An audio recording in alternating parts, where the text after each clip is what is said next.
And the green flag is out. We're underway here at Amsoil Championship Off-Road, round number 7 at Dirt City Motorplex.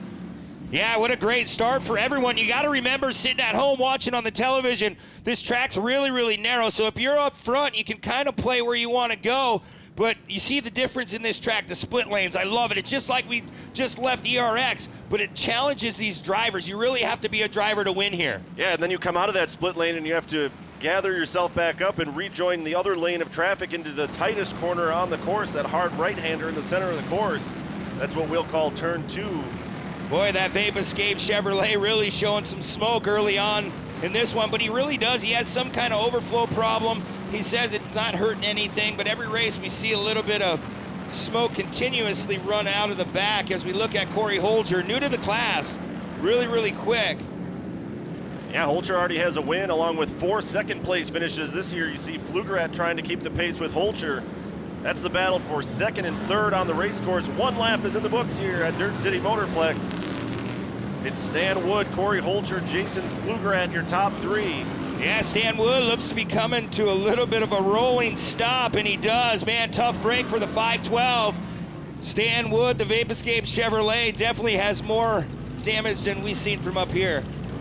More trouble for another driver too. Brett Race Control just let me know that the 593 of Shannick has pulled into the hot pit. He's missing his right rear wheel, so it looks like his day will be done. That's the 593 of Shannick. Yeah, tough break. Diesel Shannick had an opportunity to talk with him before the race weekend, and he just said it was really hard to pass at ERX, but that's just how you get your starting spot. And he said it was hard to work through. I got a 7th and an 8th, but you know, today's not going to help his points championship. Back up front, it's the 500. That's Corey Holcher looking for his 2nd win of the year. He came in trailing Diesel by 4 points in the standings, so Holcher, if he can hold it together, should take over this points lead here in round 7. As you see Flugerat and Belanger leaning on one another, coming to the finish line. Yeah, Belanger, he's 3 for 3 this year. He's won 3 times and he's broke 3 times, so. Flugerat just landed on the back of Belanger. They're still hooked up down in turn 1. Now let's see if they can teamwork it a little bit. Finally, they get unhooked. Belanger able to hold on to that spot, but he lost a couple spots to Ewert and Sinkowski, who are now up into the top 3. Here's Corey Holger coming in, that right-hander, and we talked to a lot of the drivers. They said there's a lot of rocks and a lot of big holes, and you just have to try to find the faster way and the best way around. This is off-road racing. We're not on asphalt, like I like to say. Everyone's got to run this track, and it's really, really cool what Lena has done, and the Holger brothers, the whole team, Johnny Greaves developing this track. It takes a lot of work to put on a new facility, and man, when we pulled in this weekend, it was like, man, this looks like it's been around for 15 years. They've done a wonderful job. Yeah, this is only the 3rd year of off-road, short course off-road racing, I should say, here at this track. As we look back up front, it's still Holcher. And then a little bit further back, Sinkowski, Ewert, Belanger with a great battle for 2nd, 3rd, and 4th. Ewert did win a race here at Dirt City Motorplex last year. So no surprise to see him running up in the top 3, putting all kinds of pressure right now on Sinkowski as they both take the left-hand side through the split lane. Yeah, here comes Belanger to the bottom, trying to run that inside line. We'll see if he can capitalize and pick one off coming to this right-hander. Sinkowski still holding on that spot. Here comes Belanger. Like I said earlier, he's 3 for 3. He's broke 3 different times and spent a lot of money already this year on transmissions alone. Great battle. That's for 3rd place, like you said. Ewert holding that spot over Belanger. Belanger was alongside Ewert, and now smoke coming out of the 520 of Ewert. Only a couple puffs of blue smoke out of the back of that blue and orange Chevrolet for the 520 of Ewert.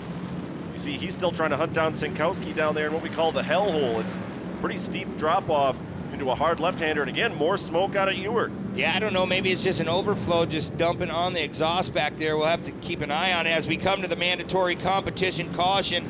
That time by, so everyone pretty clean. Lost a couple front runners here so far, Shane, but man, what do you think about the track so far? I mean, they've done a great job since practice yesterday, just bringing everything together. Like we said at the top of the show, all the drivers we talked to said yesterday the track was rough, bordering on too rough, and that was pretty much from, you know, side-by-sides, buggies, all the way up to the pro guys agreed that the track was really rough yesterday, but you can tell that this crew here at Dirt City has put in a ton of work overnight and into this morning, because the track right now looks pretty beautiful. You see your standard ruts in these hard left and right-hand corners, but beyond that, it looks like a great track and should make some really great racing all day. Yeah, a lot of great racing yet to come. Our first race of the day out on the track right now, if you're just tuning in to Amsoil Champ Off-Road. And there's a lot of great drivers. It all starts if you want to be in the truck class in this stock truck division. Not a lot of travel in these trucks, not a lot of horsepower, but man, they get around these tracks pretty quick. As Corey Holger gonna restart this one up in the lead. So he's due for a win here shortly. He's really putting the time in, preps his own truck with a couple guys, and just a small team with a big dream, and that's what's cool about this sport.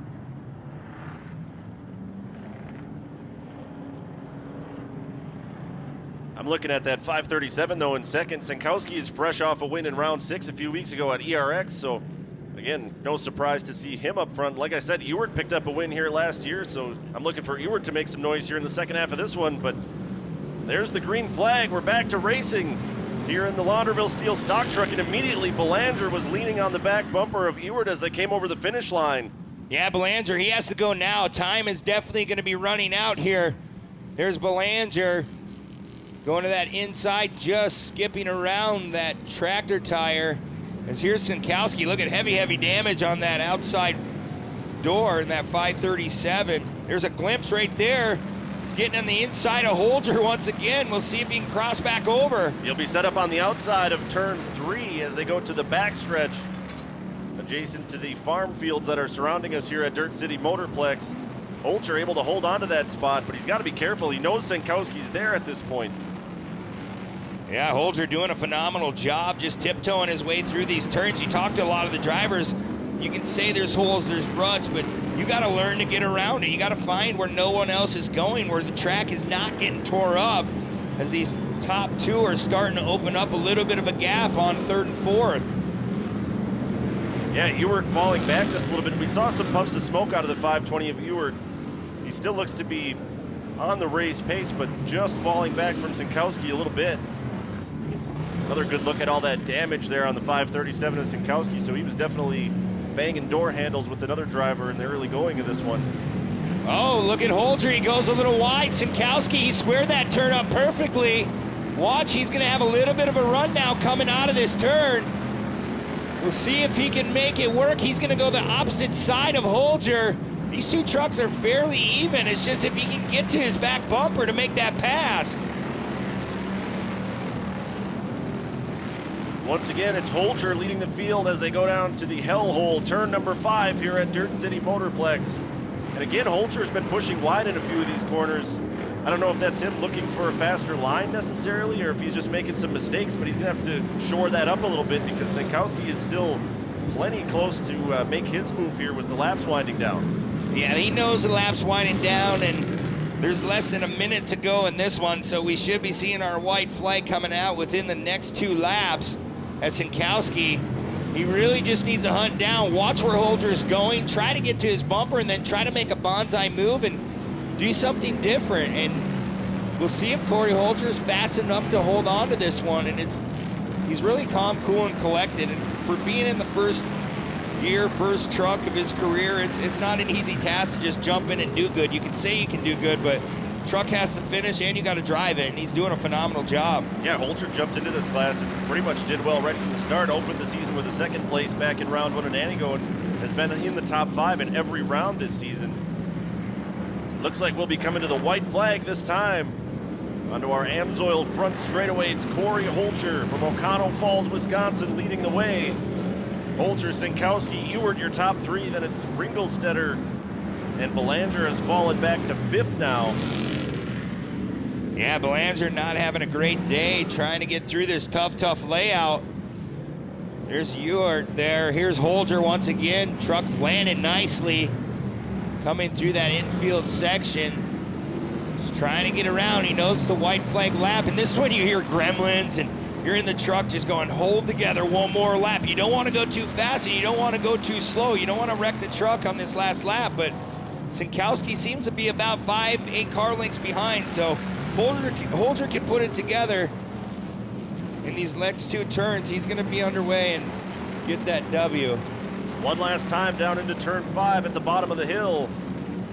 No pressure there from Sinkowski. Holcher put together a really great run in this one. He will take the first, white flag coming out now. So we were fooled I thought a they bit. displayed it. They displayed it kind of, maybe it was behind their back. It was hard from our point of view. Sorry about that. All right, played tricks on us on that one. So still, white flag is out now.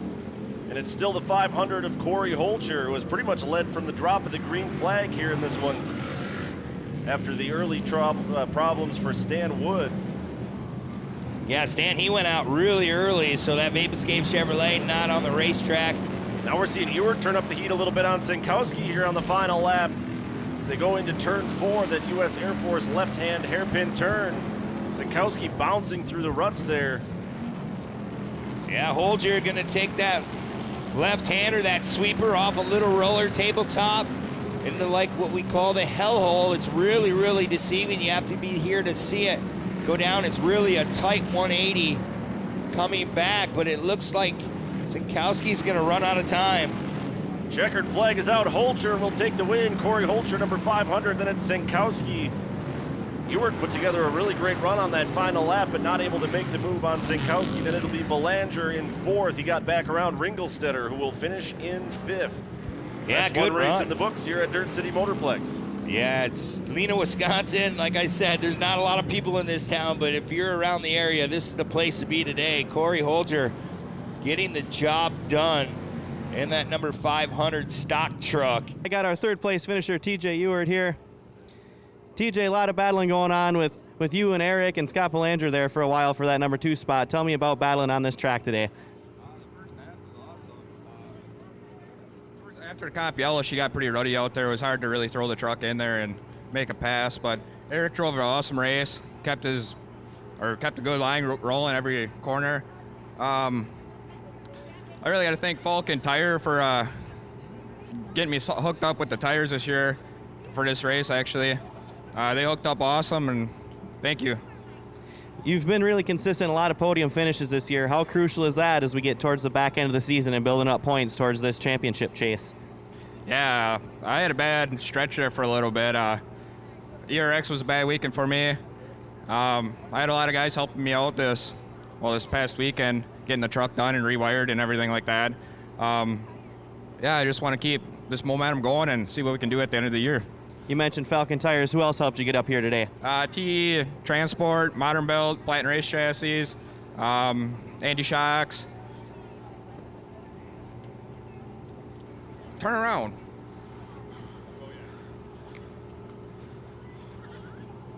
Oh, Roscoe Meats, T&J Concrete Construction, Iser In, Over the Limit Outdoors,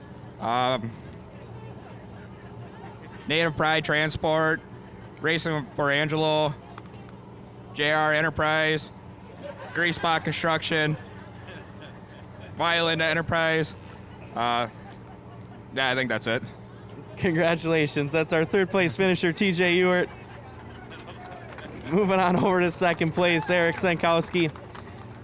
Eric, you had also involved in that great battle with TJ and Scott there in the early part of the race, and then talk about that and then trying to run down Corey once you got clear of those guys there at the end. So yeah, right now, in the beginning there, I was getting bumped and banged, but that's racing and it was fun. We were able to get clear through all the smoke and clutter and able to stay in 2nd place. And after that, trying to catch Corey. He's got a quick truck. We got to figure something out, but we'll definitely bring our A game again tomorrow. Who helped you get up here today? I got to thank Point Ironworks, OCD Graphics, Blunderville Steel for our sponsorship class, and aluminum downspouts, Homeward Yo's, JD Hellbretton, and all kinds of people. My family, my friends, the people that helped me out. My teammates, Troy and Alex, they always are helped out right there next to me, helping out with the truck. TJ is always there. Tom Varner, my spotter, he's always keeping me calm and collected. And my mom and dad, awesome. Also, Mall Cattle Company, they were really good guys to me. Congratulations. That's Eric Sinkowski, our 2nd place finisher today. And on top of the box and stock truck today was Corey Holcher.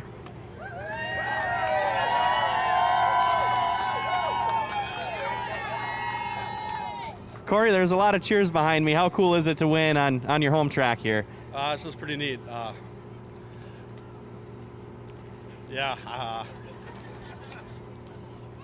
Next question.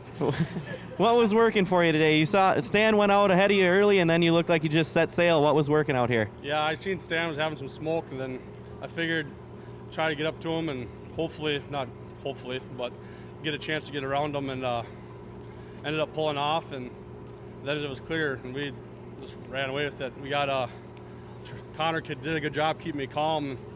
Pretty nerve-wracking in there when you don't know who's coming up behind you. Who helped you get up here today? A lot of people. My brother Travis, Nick Bing, their whole crew, Ben and Amber, my dad, Connor, awesome job. The whole Pete's family, they're all working on the track right now. The track was beautiful. Nick Holtz Construction, JTI Trucking, McDermott Truck Sales, Andy Shock Service, there's one more, BK Customs. Congratulations, Corey Holzer, our stock truck winner today. Wow, Shane, take a deep breath. We're about to get underway. A lot of cars in this one, 25 to be exact. Here we go. Gets really, really tight down here in turn number 1, Shane. And Holzer got a really nice jump on that start. Look at Tizzle pushing Billy Booth way out wide. Patnod looks down to the bottom. We're going to see a nice healthy mix of drivers going to the left and right side of the split lane here in the early going while they sort everything out. You see HBI on that 100 car. We can't say enough about the Holzer brothers and everything they've done for the Sportsman division. Oh, we have a car going around. Looks like it's Tizzle. Tough break for Tyler Weans in the 195. I was sitting next to Matt Gerald yesterday up in the booth and just watching practice, and they were having some issues. The car kept shutting off, so I don't know, maybe something happened there. He got around as we go back up towards the front. Here's Patnod coming on the inside, that 174, and look at Billy Booth, Shane. Patnod, Booth both on the move right now, trying to hunt down the 100 of Ed Holzer. Wow, Holzer started look on at the this. pole. You see everybody experimenting with lines. Booth is going to go side by side with Patnod as they come back onto the Amsoil front straight. Look at this run by Billy Booth down the front straightaway. Yeah, Booth really set it up off that little tabletop in the back section. He had to run, now he had to get on the binders. He'll put it down to the inside, trying to make that pass stick on Holzer. Nothing yet, but they're going to go through the split lanes, opposite sides. Holzer, Patnod go to the right side. Booth goes to the left side. Let's see if he can get the run. He'll be set up to the outside of turn number 2, the hard right-hander on the infield. Look at, I knew that was going to happen. He came in a little hot and heavy and over-rotated, giving those guys a little bit more time to reel them in. Here comes Billy Booth. Look at him widen out those turns, Shane. We talked to Billy Booth on the Champ Off-Road podcast just a couple weeks ago, and he is really excited to be back here at Dirt City. He loves this track. He loves the style of driving that it takes to win here. Thinks he's got a good chance to do well in both his cars this weekend, and he has taken over this race lead, at least for a moment, over Holzer. As they go down into turn 5, it's going to be Billy Booth, your new race leader. Yeah, Billy Booth kind of making that look easy early on, just working his way through. Like you said, he was on the Champ Off-Road podcast, and he really was explaining the track really thoroughly. He really learned the track. He wants to set his marks where he likes the car to be, and he's doing a phenomenal job as he's running the red plate for a reason. That 151 red plate means he's a past champion, so that target's only going to get bigger as the year goes on. Yeah, he's got some work to do, though, in the 1,600 light buggy point standings this year. He did not have a great first half of the season. Still looking for that first win, but he's in control here in this one. I see Tyler back there. Tizzle trying to work his way back up through the field. Oh, look at this. Holzer might go down another position. There's Stingle coming on the inside.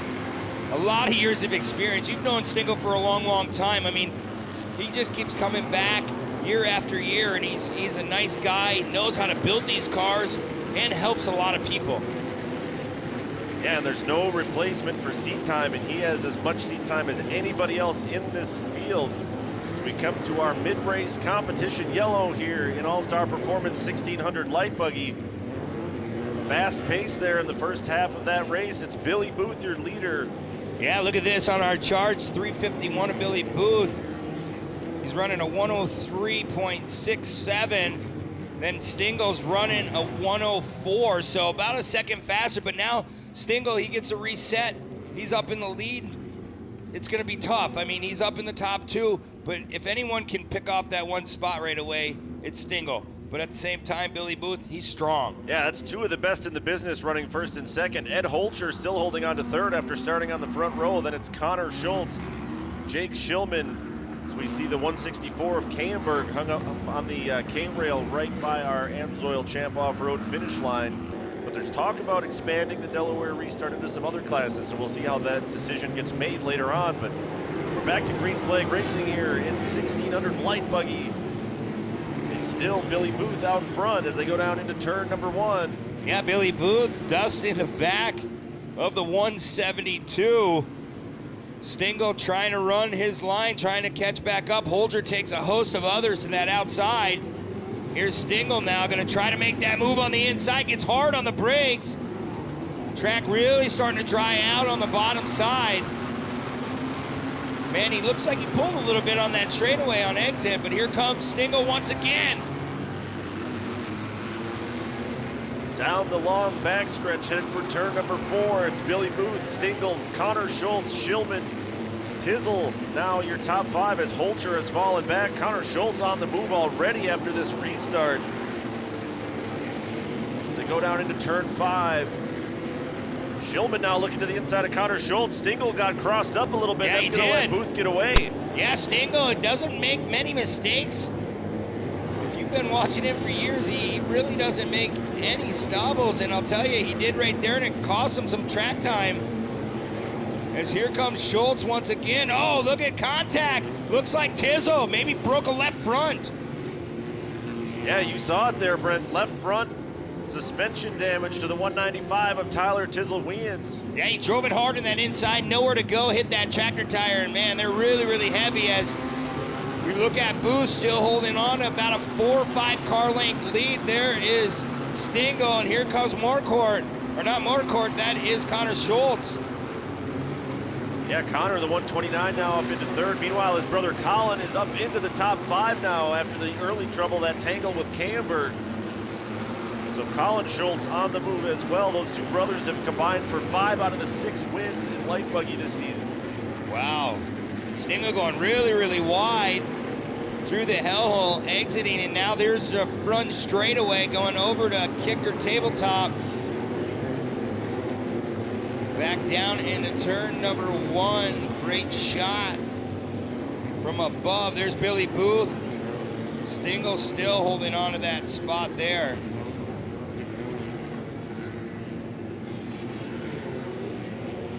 It's like about a 5 car length gap now between Booth and that number 151. Like you said, Brett, he's got the red plate. He's your defending champ, but still a lot of work to do if he wants to try to get back in a championship chase here in light buggy in 2021. But a win here in round 7 would be a heck of a way to start the redemption tour here in the second half for Billy Booth. As you see Connor Schultz now going to work on Stingle. Yeah, Schultz going to try to look to that inside, and you're right, Booth has a lot of work to do, but if you win, the points will come to you. As here we go in that hellhole once again. Uh-oh, got in that loamy dirt. It was hard to dig out of there. Yeah, a little bobble by the 129 of Schultz, Connor Schultz. Like I said, Connor came into this weekend second in points to his brother Colin. Stingle kind of caught in the middle trying to run down Billy Booth and hold off Connor Schultz, who, like you said, he's been fast all year. Actually, all these guys have been extremely fast. Booth just had some really awful luck in the first half of the season. Yeah, Booth and Stingle, they're running the same lap time, so there's not much difference in those two cars. As look at Stingle, he's trying to open up his notebook in his mind. He's like, okay, where can I go? He's searching right now. He's looking for the fastest way and trying to straddle these really deep holes here.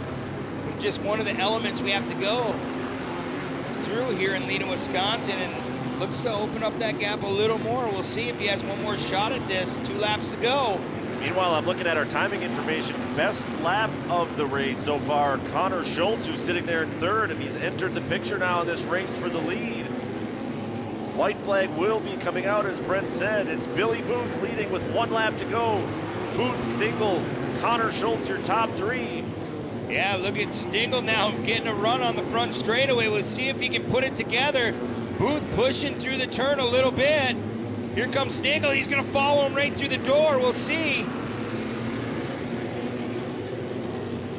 half a car length between our front running cars here. It's still Booth who's going to stay way down to the bottom. Look at this. Here comes Stingle. Stingle, he's side by side. Takes the lead for a second. We'll see if he can clinch that spot. Oh, it gets tricky. Stingle still holding strong on the outside. They're wheel to wheel. Stingle edging in front of Billy Booth, and Stingle takes over the lead here on the final lap. Greg Stingle taking over the top spot with less than a couple turns to go. There goes Stingle. There's Booth. Here comes Schultz now. Oh, Stingle makes a mistake. That's going to open the door for Booth. They're side by side. It's Booth back in front of Stingle. Checkered flag will be out, and Billy Booth takes the win here in round 7. Stingle will have to settle for second. Man, Stingle put together such a great final lap until they got into the final turn and then made one critical mistake that handed the race back over to Billy Booth. Unbelievable. You rarely see him make a mistake. And I'll tell you, Stingle just had 2 bobbles with less than 3 laps to go.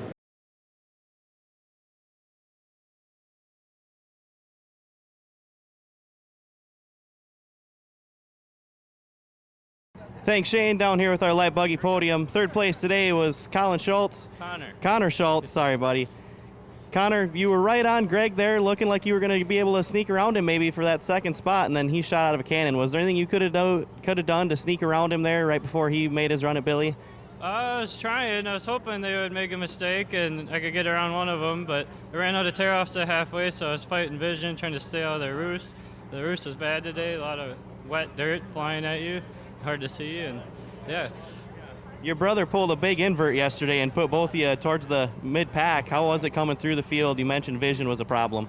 Coming through the field's a lot harder when you start in 10th or 9th like I did, and hopefully tomorrow he draws a better one and we can get a little bit easier race. Who helped you get up here today?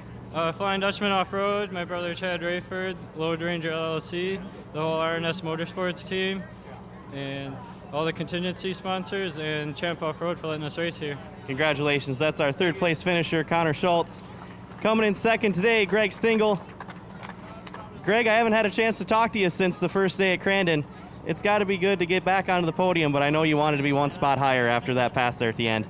Yeah, we were having a good clean race going, and I finally got by Billy with 1 lap to go, and we went down to the back corner here, and I held it too tight, and I was looking at, there was a slow car coming on the outside, but he got around me there, and we just finished it out that way. I mean, we had a good clean race, and 3 of us have been racing a lot together, so we can usually play it pretty touch and go and not have to worry about it.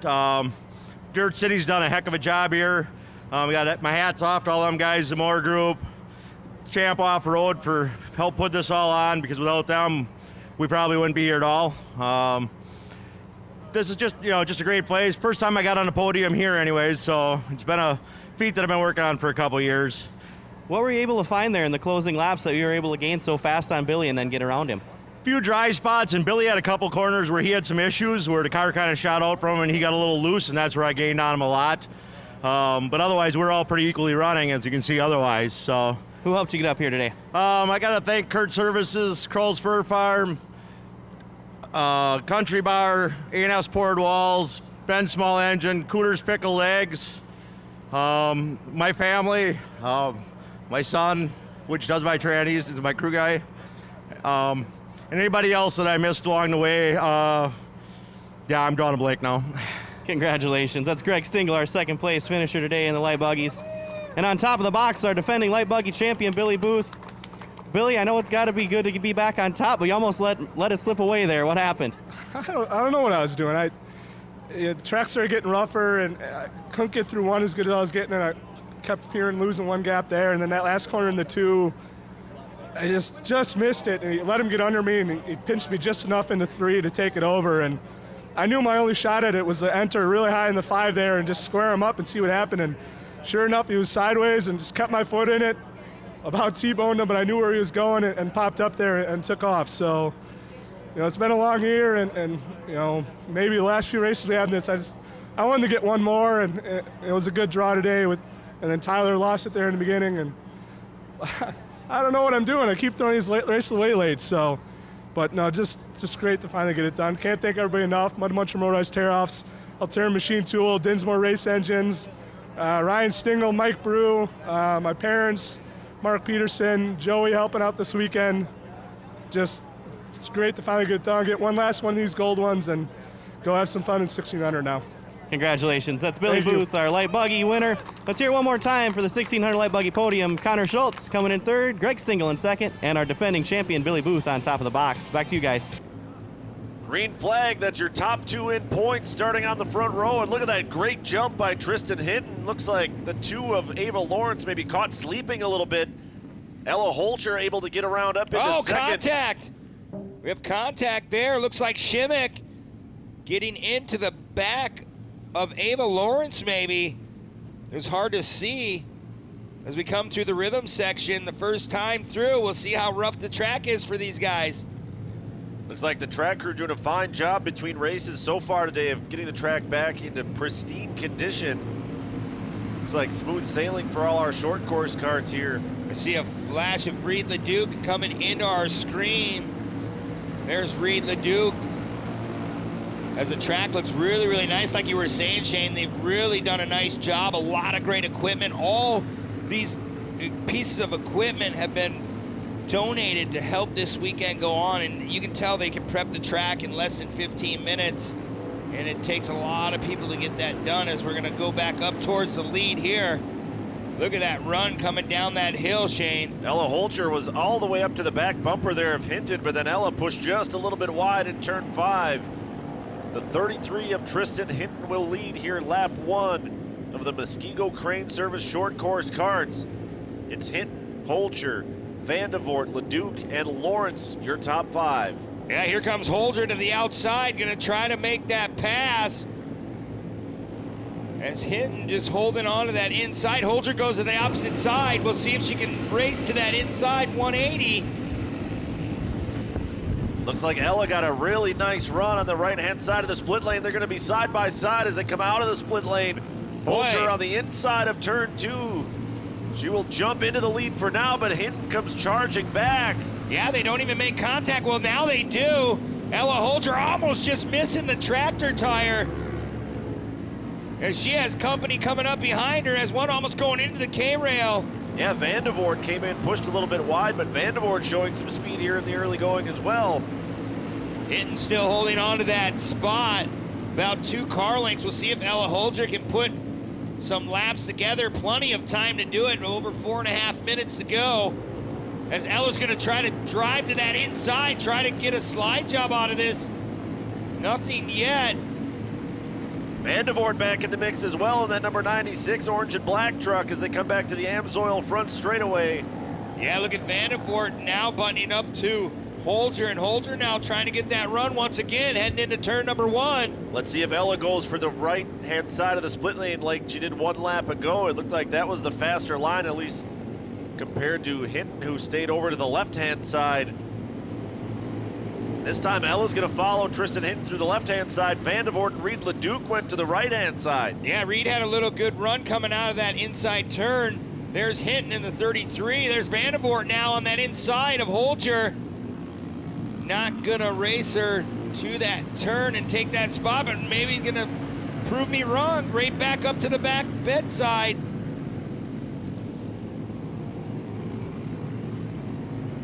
Through our hard left-hand turn number 3, the U.S. Air Force corner. No change in our running order, but look at our top 5 getting closer and closer to one another. Yeah, look at Holger. Ella doing a fine job trying to run a wider line. Vandevort's still there. Hinton trying to hold on. Here she comes. She's going to be on that outside. Holger trying the crossover move. Let's see if she gets a run coming back onto the Amsoil front straight. Again, no change. Tristan Hinton will hold on to the lead. Hinton still running that 33 out front. Here comes Ella Holger once again. She's going to try to square up this turn a little bit. You scrub off a lot of speed if you stay to that inside too tight. Both of them getting through there very clean. Vandevort had a glimpse of him. Here he comes. That time, Tristan Hinton stayed to the right side of the split lane with Holger all by herself on the left side. Trying that wider entry here in turn 2, this hard right-hander. Yeah, she's really trying to go the opposite direction there. through that rhythm section. Oh, here comes Vandevort now. They're 2x2. Vandevort trying to go around the long way. Ella Holger trying to make that truck a little bit wider on exit. Vandevort going to the outside, open the door for Ava Lawrence in the number 2. She's your current points leader here in short course kart. Here comes Vandevort, Shane, to that outside. He's going to get out in that loose dirt. 3 wide as they go up and over the tabletop. Oh, they all make Holger contact. stuck in the middle. They're tangled. Vandevort goes up on the K-rail. Looks like everybody makes it out. Here comes Reed LeDuc now to the inside. Now Vandevort comes charging back. Wow, look at those two making contact. Lucky they didn't shear a tire off that ride. There's Vandevort going around Ella Holger. Wow, you don't think these kids want that win here in Lena. Let's reset the running order for you. It is Tristan Hinton out front. Ava Lawrence went all the way up into second through that whole fracas. Then it's the 96 of Vandevort, the 40 of Holger, and the 888 of Reed LeDuc in the top 5. Yeah, Reed LeDuc got his first ever career podium back at ERX Motor Park. Gonna see if he can wiggle around, get back up on that podium. There's Hinton in that 33 again.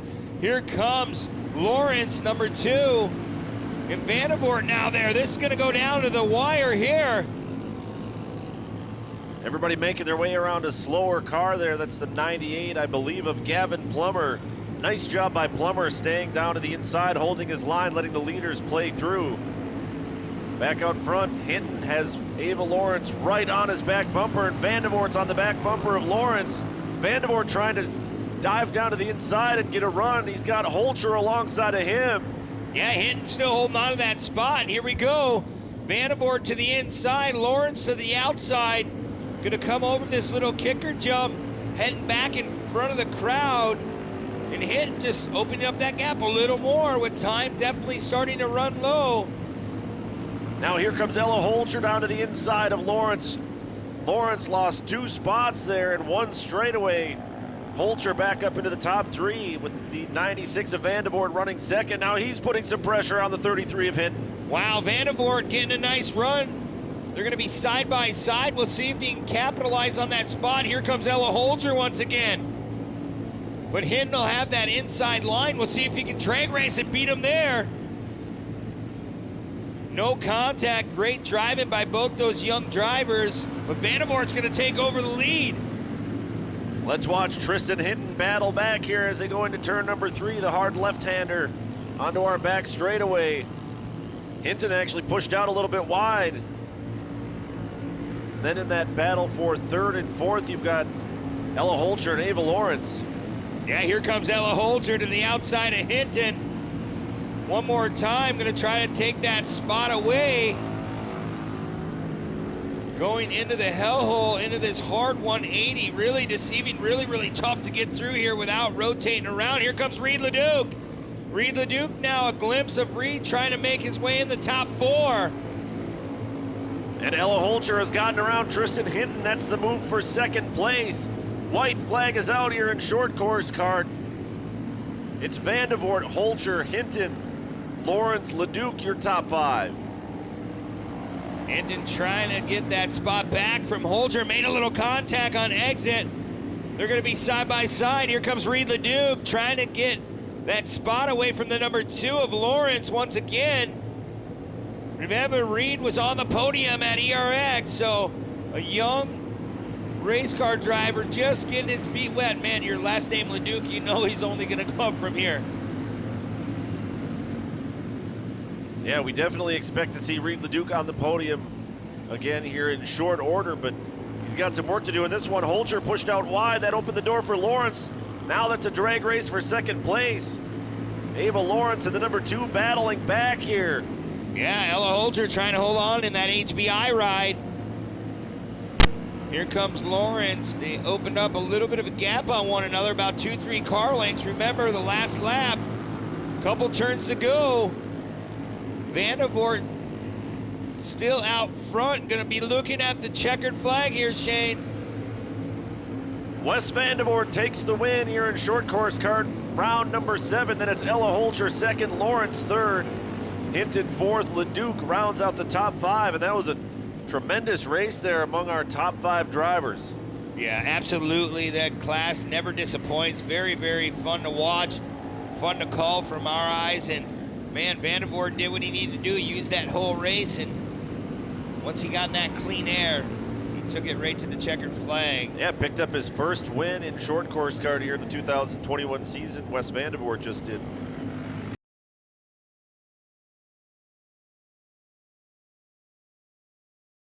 We'll talk to our third place finisher, Ava Lawrence, also our points leader.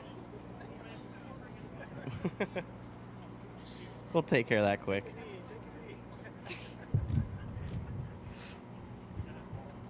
Thank you. Ava, you pulled a good invert yesterday for... There you go. You pulled a good invert yesterday for your draw and got started in the front row. Does that make life a little bit easier in these races than having to come through the field? It definitely makes it easier starting on the front row, because then usually it's harder for people to pass you than for you to pass other people. So that was really great advantage starting on the front row with Tristan. You were battling really good with Tristan and Wesley and Ella. Talk about that. It was pretty awesome. You know, we're all battling in points pretty close, and for us four to be in the top four pretty much the whole time, it went from first and then fourth and then second and first, and then it was a great race. Who helped you get up here today? My mom, my dad, Jeb and Kelsey, my uncle, Trig, Kinley, Megan, I already did say them. Happy birthday to Trig, and Rival Motorsports and Smile More. Congratulations. That's Ava Lawrence, our third place finisher today in the short course karts. Coming in second today in short course karts is Ella Holcher. Ella, how cool is it to get on the podium here at your home track? It feels great. In Crandon and ERX, I flipped, so I wasn't very happy about that, but it feels good to be back on the podium. This one went a little bit better than those ones, huh? Yeah, it went pretty good. Me and Tristan were battling, and then I got into the wall, and then I finished second.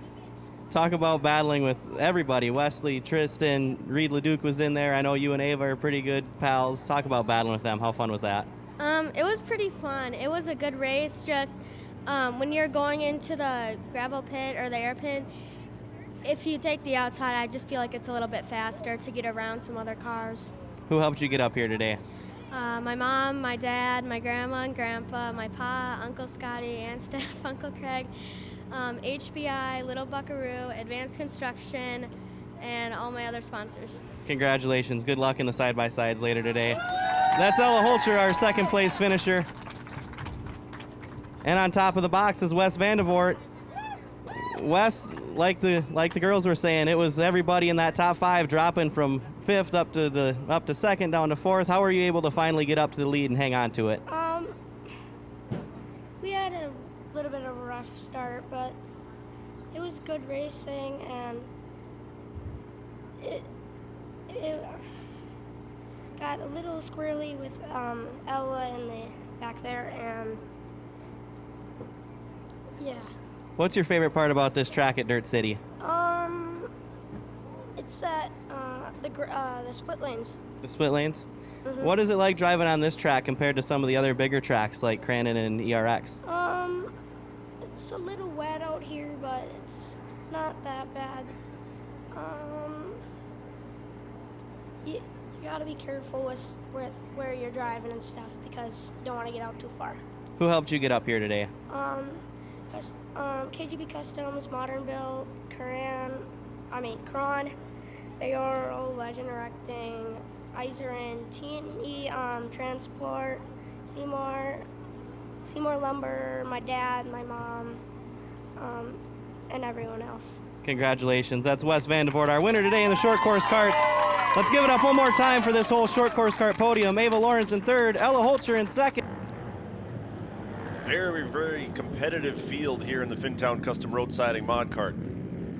Watches are going to be 2x2. Coming to that green flag. They're not wasting any time. Watches Johnson's on that inside, that 211. He gets a good jump on the start. Here comes Funk.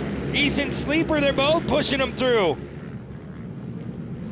201 of Inglesi. Porter Inglesi dives down to the bottom, trying to make up some positions here in the early going. Sleeper is dicing for position with the 212 of Antonio Inglesi. Well, look at Funk. Funk goes to the inside. He's trying to drag race him to the first or the second turn. Out breaks him, but can't get that pass done. We'll see on exit. There's Johnson here outside. Side-by-side battle for the lead, Johnson and Funk. Funk stuck there on the outside. Meanwhile, battle for third is side-by-side as well with Porter Inglesi and Easton Sleeper. Well, Johnson has company. Here comes Funk to the outside. Johnson's going to go over this roller. He'll be on that inside preferred line, but look at Funk really carrying a lot of speed. Yeah, Funk just plain out-breaking the 211 there of Johnson. Here comes Porter Inglesi. He was your winner in round 2 all the way back in Antigo. Well, Porter Inglesi making a little contact, just rubbing the fender at Johnson, saying, hey, I'm right there. As there's Johnson still holding on to that spot. But man, Funk, we can't say enough about him. He's done a phenomenal job moving from the kart class to the mod kart class.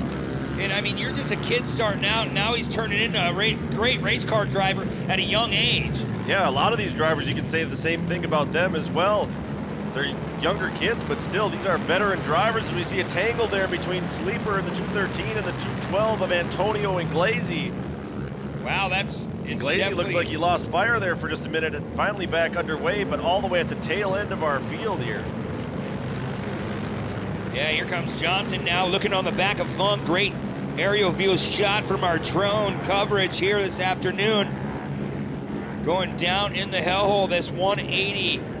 Really hard to carry your speed. There's the bottom view of Easton Sleeper in that green and black truck. And we had an opportunity to talk to him on the Champ Off-Road podcast. And he's just a well put together race car driver, and he had some big news he shared. He's going to be moving up next year. Yeah, Sleeper moving out of mod kart after this season and moving up into Pro Spec, our new pro mid-sized truck class. But he's trying to put together a strong second half of this season. Consistency has been the name of the game so far for Sleeper. He's been on the podium in every single round, 4 second place finishes and 1 win. So looks to be up to the same approach here this afternoon in round 7 as he's currently running in 4th. Yeah, they have to start putting laps together as time is winding down. About 6 minutes ago, there's Johnson, that race-driven player's KTM ride on the bedside. You'll be hearing that name a lot going into Bark River. They're one of the primary sponsors at one of our fast layouts in 2 weeks. Mark your calendars. Go to short track, long track, short track. Now we're going back to Bark River. If you want to see airtime, you show up. Competition yellow is out here in the Fintown Custom Road Siding Mod Kart round number 7 race. Michael Funk with a really dominant first half there was running away from the rest of the field. It'll be Funk, Johnson, Porter Inglesi, Easton Sleeper, your top 4, then Rahanowitz, Andy Johnson, and Antonio Inglesi rounding out the top 7. Yeah, Inglesi, he really does turn it on in the second half of these races, especially in the first 4 rounds, so we'll have to keep an eye. But right now in that number 207, that is Funk, Johnson, Inglesi, there's Easton Sleeper, Zach Rahanowitz now in your top 5.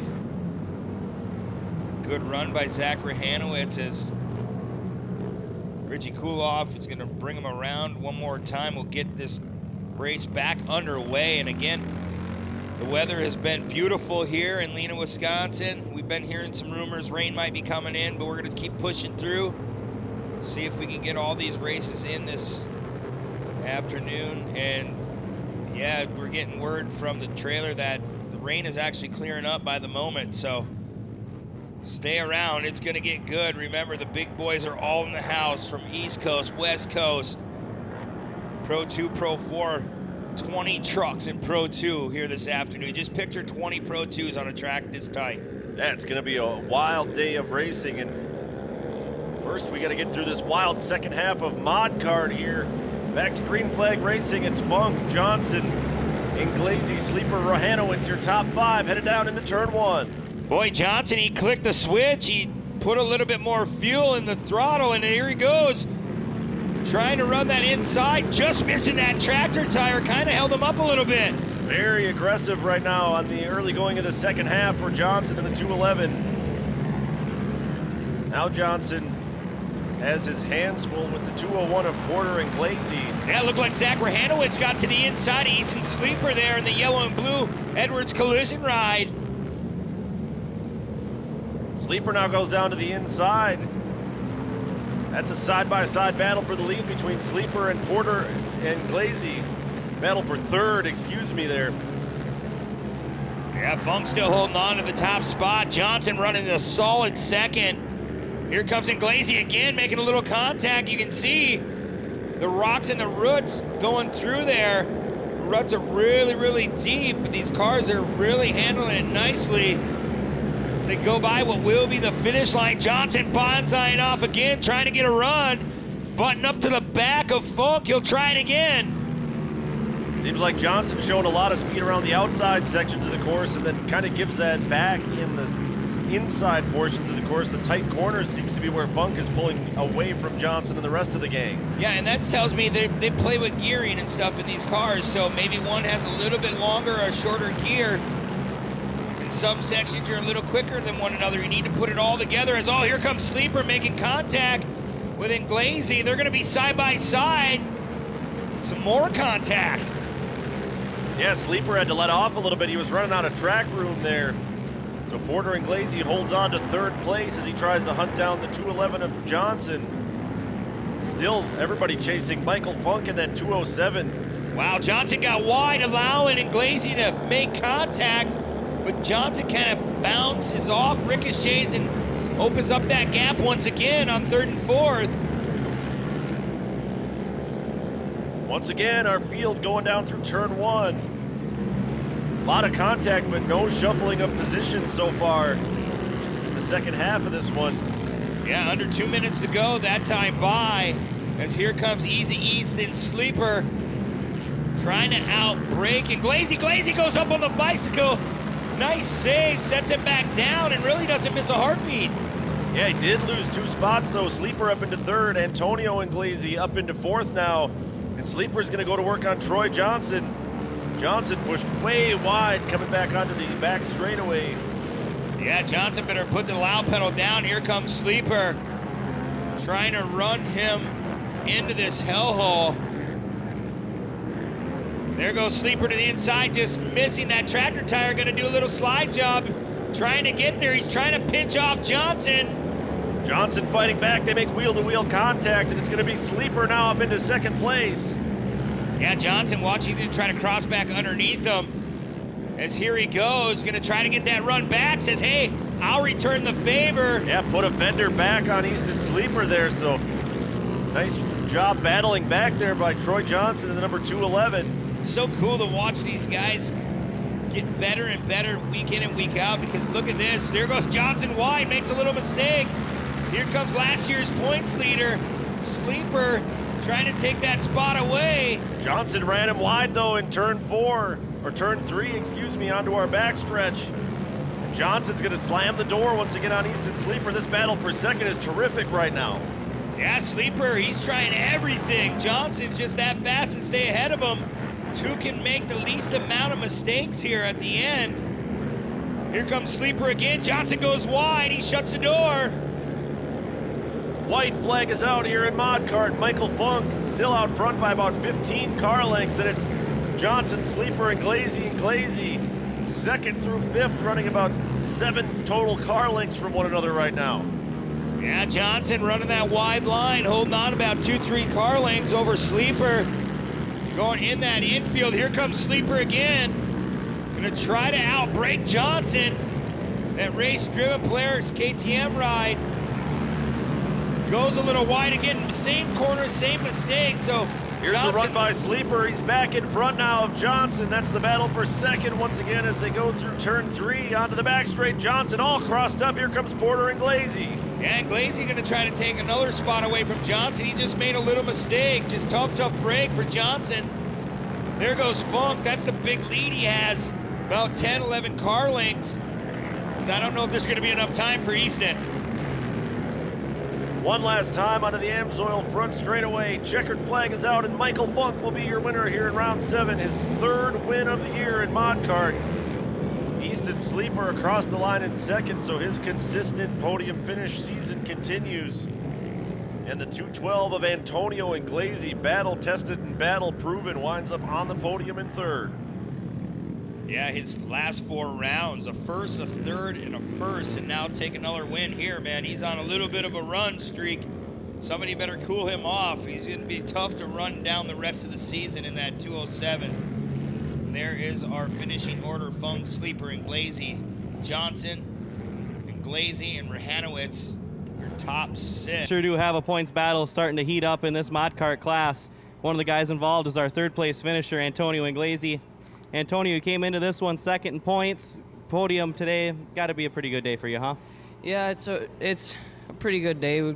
We really just want to stay on the podium all through the year, but I felt like I was going pretty good. He got into me a little bit, no big deal, but we're just trying to keep up with him. You had to make some passes towards the end of the race there to get up to 3rd place. What were you finding on that track to get ahead of people? Yeah, well, they were taking some risks that I wasn't really willing to take, and they were getting into each other a little bit, and Johnson pushed wide, and I was able to slip in for 3rd. Who helped you get up here today? My mom, my dad, FCR, Jacobson Logging, K&B Hauling and Excavating, Horde Off-Road Logging, Kurt Greaves, Rod Dog Custom Rod Holders, RT Welding Supply, Leona Machine Supply, Jake's R&R Tire, and everyone else I forgot. Congratulations. That's our 3rd place finisher, Antonio Inglesi. Coming in 2nd today, our points leader, Easton Sleeper. Easton, lots of battles all through the race for you today, making a lot of passes. What was working for you out there? I was tucking into the inside and just run it out, and that's all I was catching them. And you know, they got me, I just pulled them away, and I caught them again, and just keep on doing the same thing, wait for them to make mistakes. A lot of people were saying in practice yesterday the track was pretty rough. What were the track conditions like out there today? Yeah, it was way better than yesterday. There was a few holes. Otherwise, the track was perfect. Was there anything you could have done different to make up some ground on Michael today? No, I started way in the back. I just didn't have enough time. Who helped you get up here? I think B&B Power Sports, Macco Tools, Off-Road Fraternity, Doc, NGK, my dad, Aero Terminal LLC, and all my sponsors. Thank you. Congratulations. That's Easton Sleeper, our 2nd place finisher. And on top of the box today, for the 2nd race in a row and the 3rd time in the last 4 races, Michael Funk. Michael, you're on a roll here. What's been working for you lately? All the setup on the truck and trying to get smooth lines and get past people. These other guys were doing a lot of battling behind you. It was kind of an uneventful race for you today. You just kind of got out front and ran away, didn't you? Yeah, I just tried to keep it clean. My spotter RJ kept me where all the holes were, and yeah. Who helped you get up here?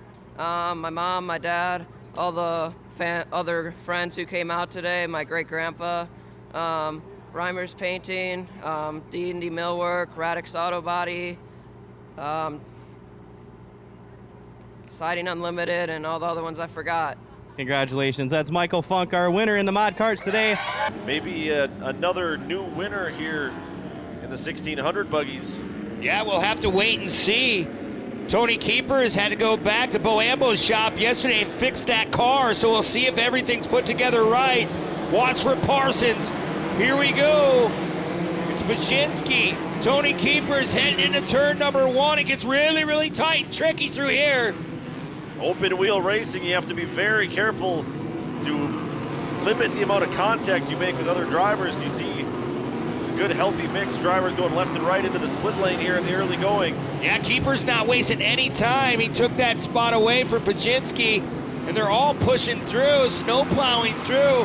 Here comes Fitzgerald now to the inside booth. Parsons and Booth were hooked up there for a little bit, able to get clear of one another. Further back, we've got cars going 3 wide as they enter the left-hander onto the back straightaway, but up front, Tony Keepers, TK Money. He's got John Fitzgerald. Look at that. They found one another last year. Like I said, there was a controversial finish between Fitzgerald and Baczynski here at Dirt City Motorplex. Yeah, we'll have to see how this one shakes out. There's Keepers.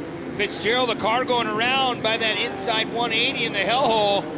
Baczynski now back in third. He started on the pole, so he'll have to put his head down try to go to work. But man, that's some good company. Fitzgerald and Keepers, they've won a lot of races between the two. You can see the track crew put a lot of water down too, and I'm not sure if Baczynski was quite as prepared for it as some of these other drivers. He seems to be having some issues with traction here in the early going. Yeah, hopefully as the track dries out, Baczynski can get a little bit better grip as here comes Parsons. Dylan Parsons to that inside, that 319 Shock Tech ride. Look at him, he's trying to go around that water. He can see just what we're seeing up here. It's so shiny, so you're either trying to straddle it or get right out of it. As the track crew doing a good job trying to give everybody a great race surface, and look at Parsons. Parsons trying to reel in the 312 of John Fitzgerald. Here comes Fitz to the bottom once again, gonna try to get a better run, gonna cross over. He's gonna be the inside of Keepers, coming back towards what will be our finish line off that tabletop jump. Fastest lap time so far is a 101.9 by Dylan Parsons. So Parsons definitely the man on the move in that number 319 Shock Tech car. Yeah, and it comes down to the points battle. You look at our sheets, Fitz, he has 271 points, and back to Parsons, it's 260. And Parsons shot the inside there on Fitzgerald, overcooked it just a little bit though.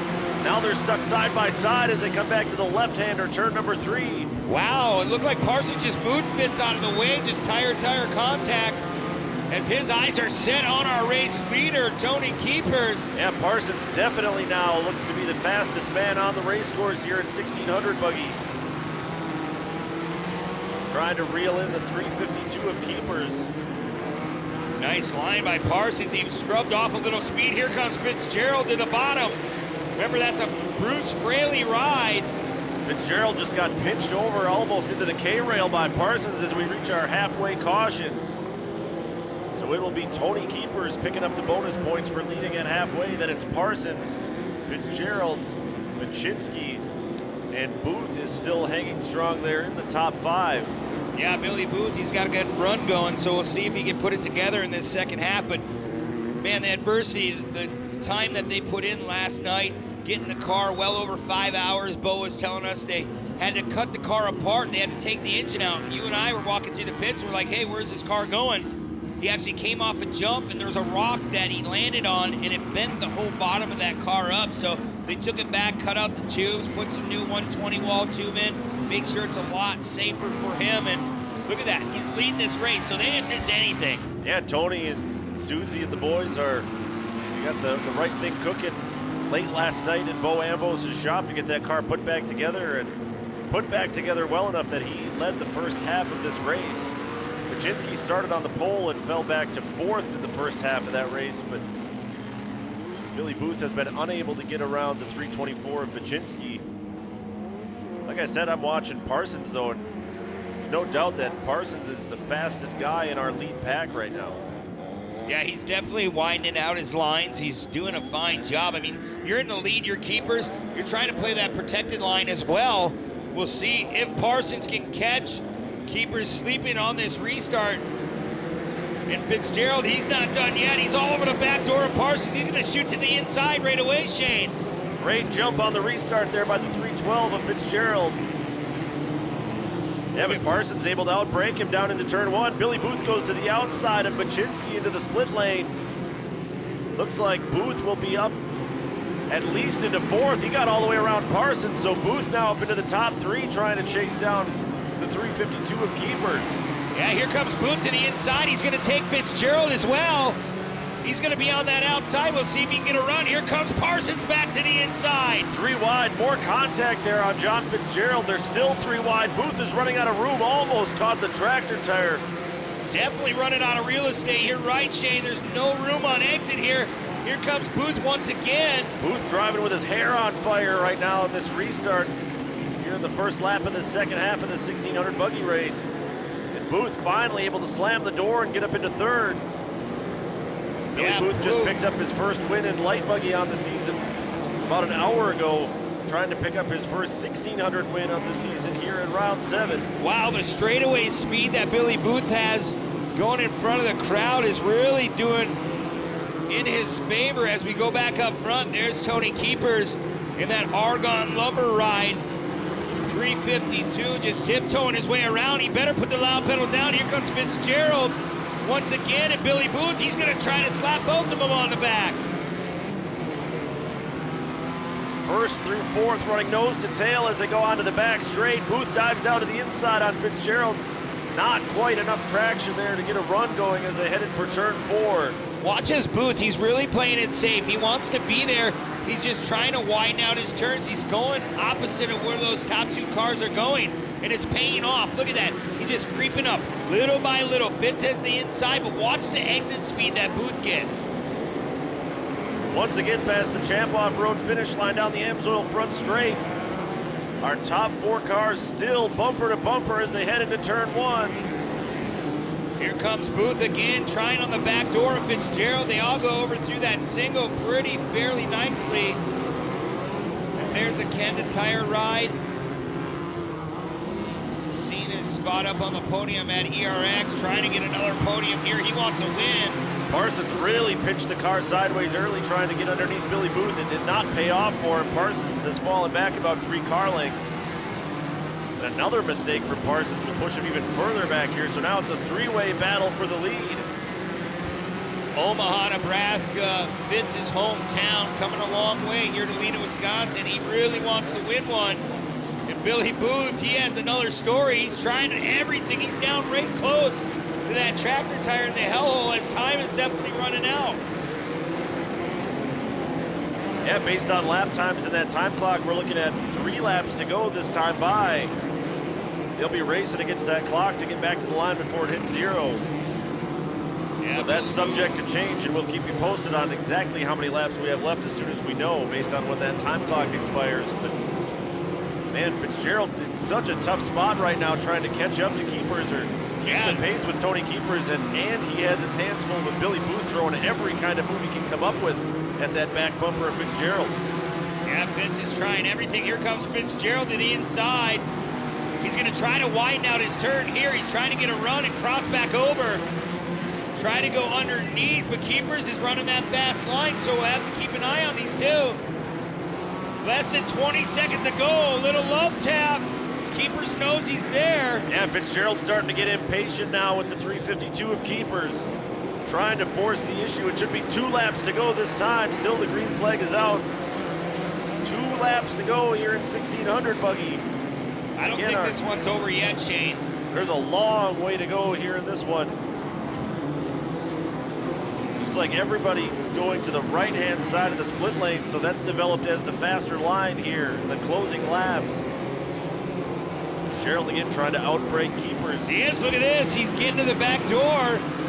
He comes in there a little different, and then Keepers has a good run on exit. The car really geared right. As here comes Fitzgerald once again. Another little tap there from Fitzgerald. Fitzgerald doing some great assertive driving right now.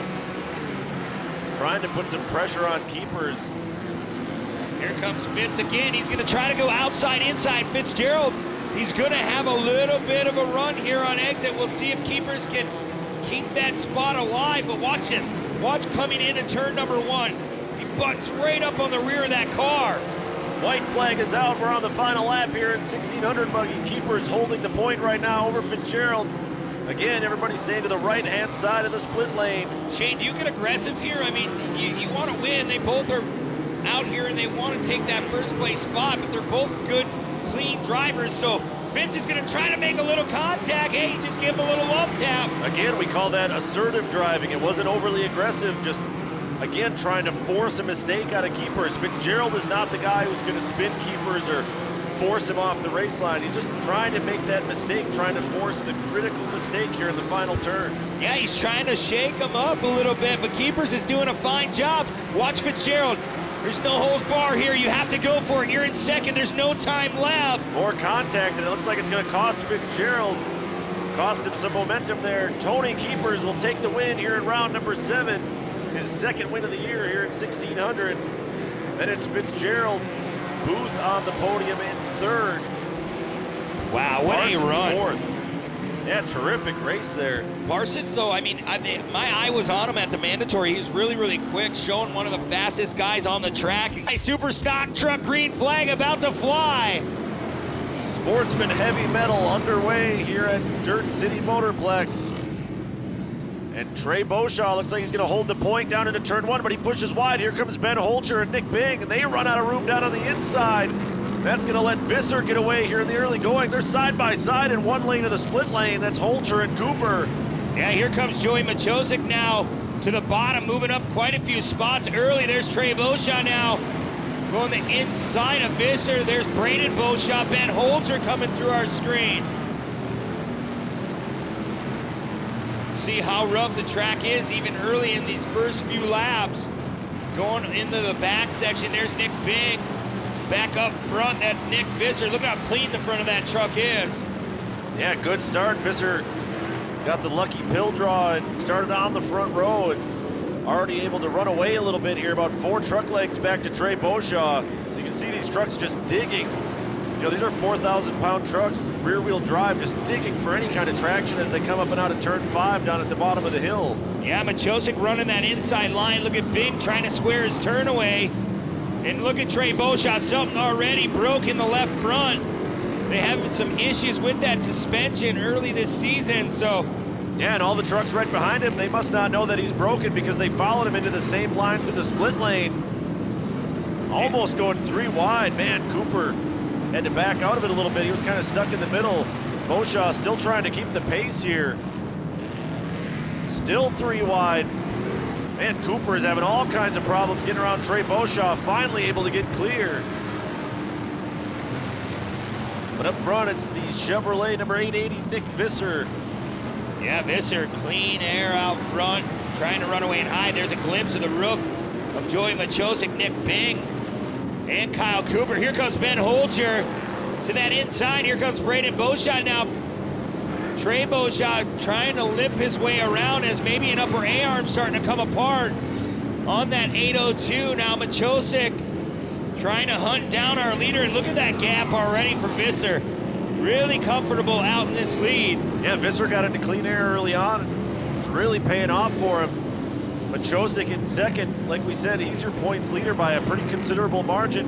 Machosik only has 1 win, but he's finished on the podium all 6 rounds this year, so really just pushing for consistent finishes. He wants to win this championship really badly. Yeah, I was just going to say that being consistent is one thing. I mean, yeah, when you win, the points will come to you, but Joey's been right there. The wins will come eventually for Joey, but Visser just showing the way around this tough layout. They enter that hellhole one more time. There's an HBI ride of Nick Bing. Going through this little chicane, and there it is, the red and yellow flag displaying we are at the halfway point of this race. There's Joey Machosik in second, Nick Bing in third, then it's Kyle Cooper. So keep an eye on these top 6 now. Yeah, Cooper in 4th, Holcher 5th, Beauchamp 6th, but look at that, Brent. The fastest lap, single lap, was recorded by Braden Beauchamp, who's currently in 6th at that number 820. Yeah, he's doing a fine job. The truck just needs to stay together. He'll be all right. So I see why we got an early mid-race caution here, because the 37 of Struck is upside down in turn 4, or excuse me, turn 3. There's a look at him. Looks like he's going to stay in the truck and maybe try to get this thing refired. Yeah, they're going to tip him back over.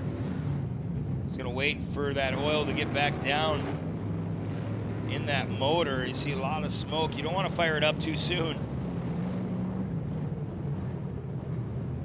There's Cody Summers on our camera. Wilson. Yeah, Summers, one of a handful of rookies here in the super stock truck field.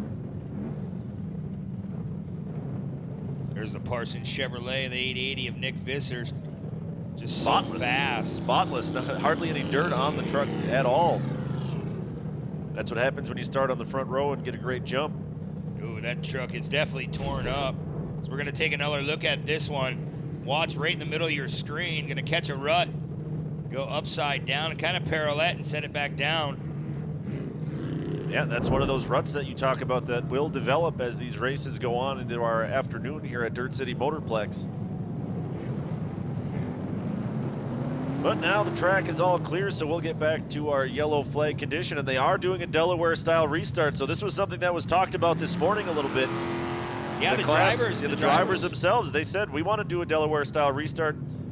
Typically, the series will allow that if you have 20 or more drivers, but the whole field collectively decided, you know, even though we've got 17, we're close to that 20. It just makes for a better show, for better racing, if we get to do the Delaware-style restart. And race officials here at Champ Off-Road said, hey, if that's what you want, we'll give it to you. So our first ever Delaware-style restart here in Super Stock Truck. Yeah, this is going to give Nick Bing a shot. He's going to be side by side with Joey Machosik. There's Kyle Cooper to the inside behind Machosik. Ben Holger in that white truck in that 844. Watch as Visser, he can lead this field. He can take off at any given time. Things are about to stir up. Here we go, green flag flies. Visser out front already. Beauchamp trying to look to that inside here of Holger. Oh, contact. Bing got caught in the middle. Holger drives up the back of Nick Bing. Yeah, he checked up. Tore the bedside right off the 833 truck. That'll be Visser out front. I thought I seen something hanging off the front of Visser, but I think that's just a mud flap underneath. As Bing really having an issue negotiating these turns. There's Visser up top on the left of your screen. Machosik really having issues exiting there, so the rocks in the holes really playing a big factor. You really just have to find the fastest way around. You can see the trucks all bouncing through that left-hander onto the back straight. The same rut that caught TJ Struck is causing some problems for all of our drivers here at Super Stock Truck. Another lap in the books. It's been Visser from the drop of the green flag up to this point. Machosik, Cooper, Bing, Brayton, Beauchamp up into the top 5, but he's still got Holger right there with him. Oh, Nick Bing pulls off. Tough break for the 833. I seen a glimpse on our camera. He is off the pace and gonna come to a stop. As we look back up towards our leaders, there's Machosik, your points leader, trying to hunt down Visser. There's Kyle Cooper, and there's the HBI ride of Nick Bing. Tough break for Nick. Rarely see him on the side of the track. Yeah, he came in second in points. He has 3 wins on the season. This is really going to hurt his points chances. Like we said, Machosik having a great season, has finished on the podium in every round. But right now, Machosik in that 851, he's got his hands full with the 873 of Kyle Cooper. Yeah, Cooper, nice line. He entered a little bit wider, and that's what you got to do. You can't play follow the leader. You have to go where that guy is not going.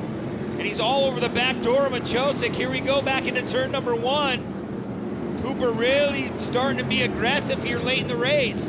Yeah, Cooper starting to put some good runs together here. Whoa, just about went up on the bicycle. That was Kyle Cooper. Gathered it up quickly. He'll lose about it. Well, call it about 4 car lengths to Machosik. And all that battling, just letting Visser get away even more here. Yeah, Joey, he's been really consistent, but just cannot knock off that top spot. As Cooper needs to put his head down to go back to work as time's running out.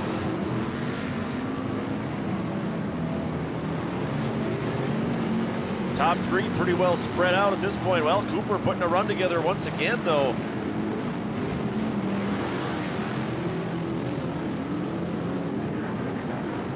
Our fastest lap of the race so far was by Nick Visser in that number 880, so clean air and a great start. He has been able to run away with this one. He's about 10 truck lengths now ahead of Machosik. Cooper trying to make that ground back up on Joe Machosik. Yeah, Joey just fast enough as he goes through a couple holes into that split lane section, trying to dust out Kyle Cooper. Joey changing it up, over-rotating a little bit, steering through that turn a couple times. You don't want to do that. You're just scrubbing off speed and allowing Nick Visser to run away and hide late in this one. Yeah, we've seen that from Machosik a couple times now, where it looks like the truck wants to, the back end wants to step out a little bit on exit of these tight corners. So maybe they missed a little bit with their tire groove choice, or missed a little bit with their suspension setup that's causing that truck to be a little tail happy through these corners.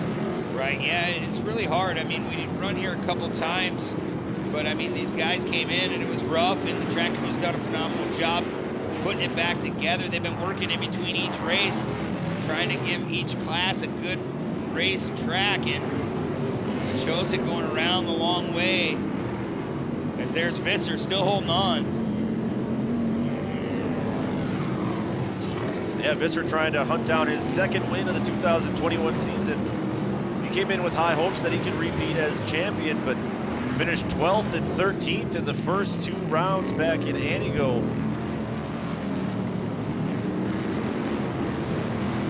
Meanwhile, Cooper still working hard, trying to catch up to the back bumper of Machosik. There's Visser, here comes Joey back down to the hellhole one more time. Cooper still trying to pick away some track position. Machosik still out front of him with the white flag being displayed on the right side of your screen.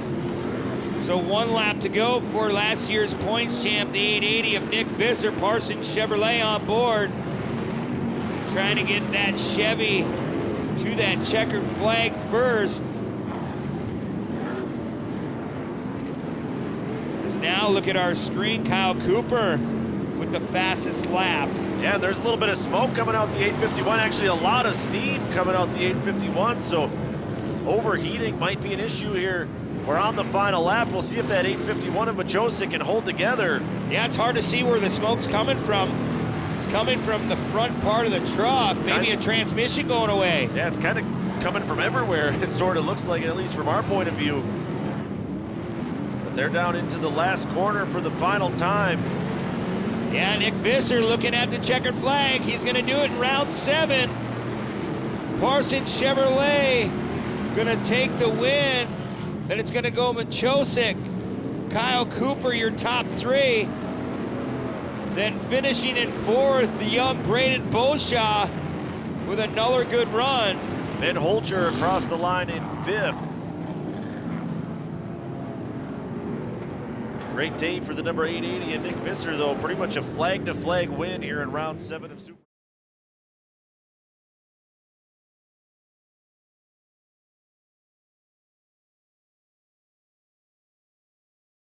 Thanks, Shane. This super stock truck class never disappoints.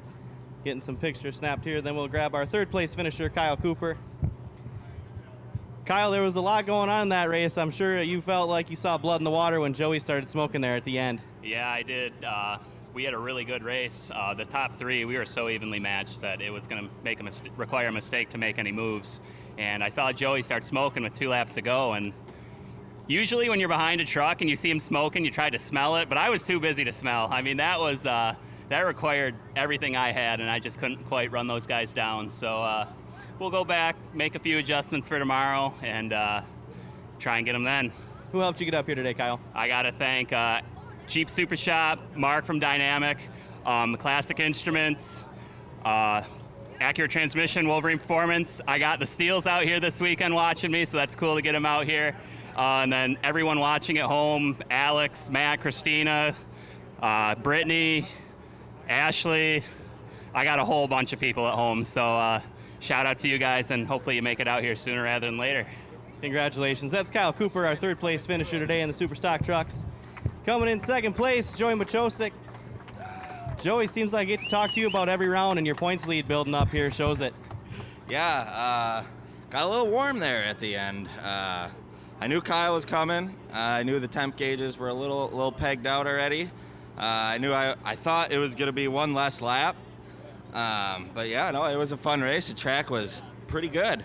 The split lanes, I felt like they're even. You could pick a line and catch on another person through them. How beneficial are those split lanes on a tight, narrow track like this where you have an option through there to try and make a pass on somebody? Oh, it's awesome. Especially the first couple laps, you're not getting roosted with mud, you could see. But yeah, if somebody makes a mistake going through the split lane, you don't follow them through, you take another line and get a pass just like that. Who helped you get up here today? Larry Machosik, my dad, Mosquito Crane Service, All Safe Fire Equipment, my girlfriend, the whole Shannick crew. They put me in the truck. They help us out so much, especially Jeremy and Alex. Gary Bellman, Trucking, Charlie from ATD and Motor Masters. Congratulations. That's Joey Machosik, our second place finisher today. And on top of the box, Nick Visser. Nick, you were fastest in practice yesterday. You won a race here last year and you hung it on him again today. What is it about your driving style that just clicks at this track? I'm not real sure. Truck works pretty good, and I don't know, I drive really hard here into the corners, and sometimes it pays off and sometimes it doesn't. Today it did. A lot of guys were saying that track was really rough yesterday. What were the track conditions like today compared to yesterday? 1,000 times better. Thanks for the track crew for that, and giving us a great track and a great facility. Who would you like to thank? Local sponsor, Kristen Ambrose, guaranteed rate. Squatch Chassis and Fab, he's been doing all the work for me on my trucks and races truck, and the rest of my family, Yokohama Tire, Parsons, Builder Service, Mac Daddy Lawn Care, Pete Inc., he's a contingency sponsor and always has a parts trailer here. And my spotter Luke, my family, my wife, my kids, everybody that helps me out with this. Muskie Mart, Raceline Wheels, and everybody else that I'm forgetting, thanks very much. I couldn't do it all without all you guys. That's Nick Visser, our Super Stock Truck winner today. Let's hear it one more time for the Super Stock Truck podium. Kyle Cooper in third, Joey Machosik in second, and our defending champion, Nick Visser, on top of the box. Shane and Brent, back to you guys. There's a green flag. Sportsman side by side, 31 plus cars. The field heads down to turn one. Already Cody Jones goes down to the inside of Tilkins. Tilkins opened this season with 3 straight wins, but he comes in second in points to Colin Kearns. Yeah, Tilkins, he come from the Buggy division, moved into side-by-side, doing a great job as they come through those split lanes. Jorgensen looks to have the early lead. Yeah, a lot of speed there. Great acceleration by the number 11 Arctic of Jorgensen. Jorgensen has 1 win back in round 5 at ERX. So it's Jorgensen, Lieberg, and Kearns, Jones, Tilkins, and Coomer, your top 6, and those are the usual suspects that we've seen running up front all year. Yeah, that's how it's been going. Like you said, they're really, really fast. They're tough competitors. They're all over one another. There's some contact there. Looks like Kearns was involved in that contact.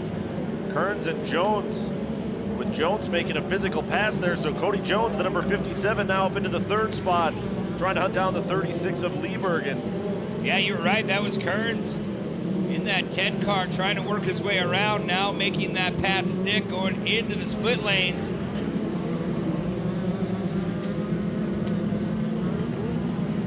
Kearns is your points leader entering this race here in round 7 by 3 points over Tilkins, with Jorgensen 3rd in points. He was only 8 points back of Kearns as we come into round 7 here this afternoon. So very tight points battle, Kearns, Tilkins, and Jorgensen. And all 3 of those drivers currently running in the top 4 here. Yeah, last time by, Jake Jorgensen running a 58.376. So flat out flying around here in this short track. Really, really tough layout. Can't thank the Holger brothers enough for what they've done, putting them $10,000 in prize money for our Sportsman drivers. So kudos to them. They're one of the reasons why this place has became so spectacular in a short period of time. I mean, this is just a big hayfield for a while, and now look at, we're racing. Some of the best racing in the world is going to come out of Lena, Wisconsin this year. Yeah, this is a track built by Sportsman Racers for Sportsman Racers. As you see, the number 28 of Lucas Houle has pulled off to the side there. So tough break for the Arctic of Lucas Houle. His day will be done. And up front, we still got that battle going on. Kearns trying to reel in Lieberg, and that would be your battle for 2nd behind Jorgensen. Well, here we go. Kearns going to try that inside. Liebergen going to try to defend off that spot. Here comes Kearns again in that 10. Trying to outbrake that 36 ride.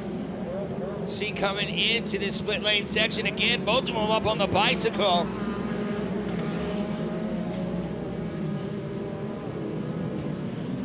Good look at the 36 there of Lieberg, and he's been on the podium a handful of times this year. He was 4th in points entering round number 7 this afternoon. Wow, look at that. A car coming in hot and heavy into that 180.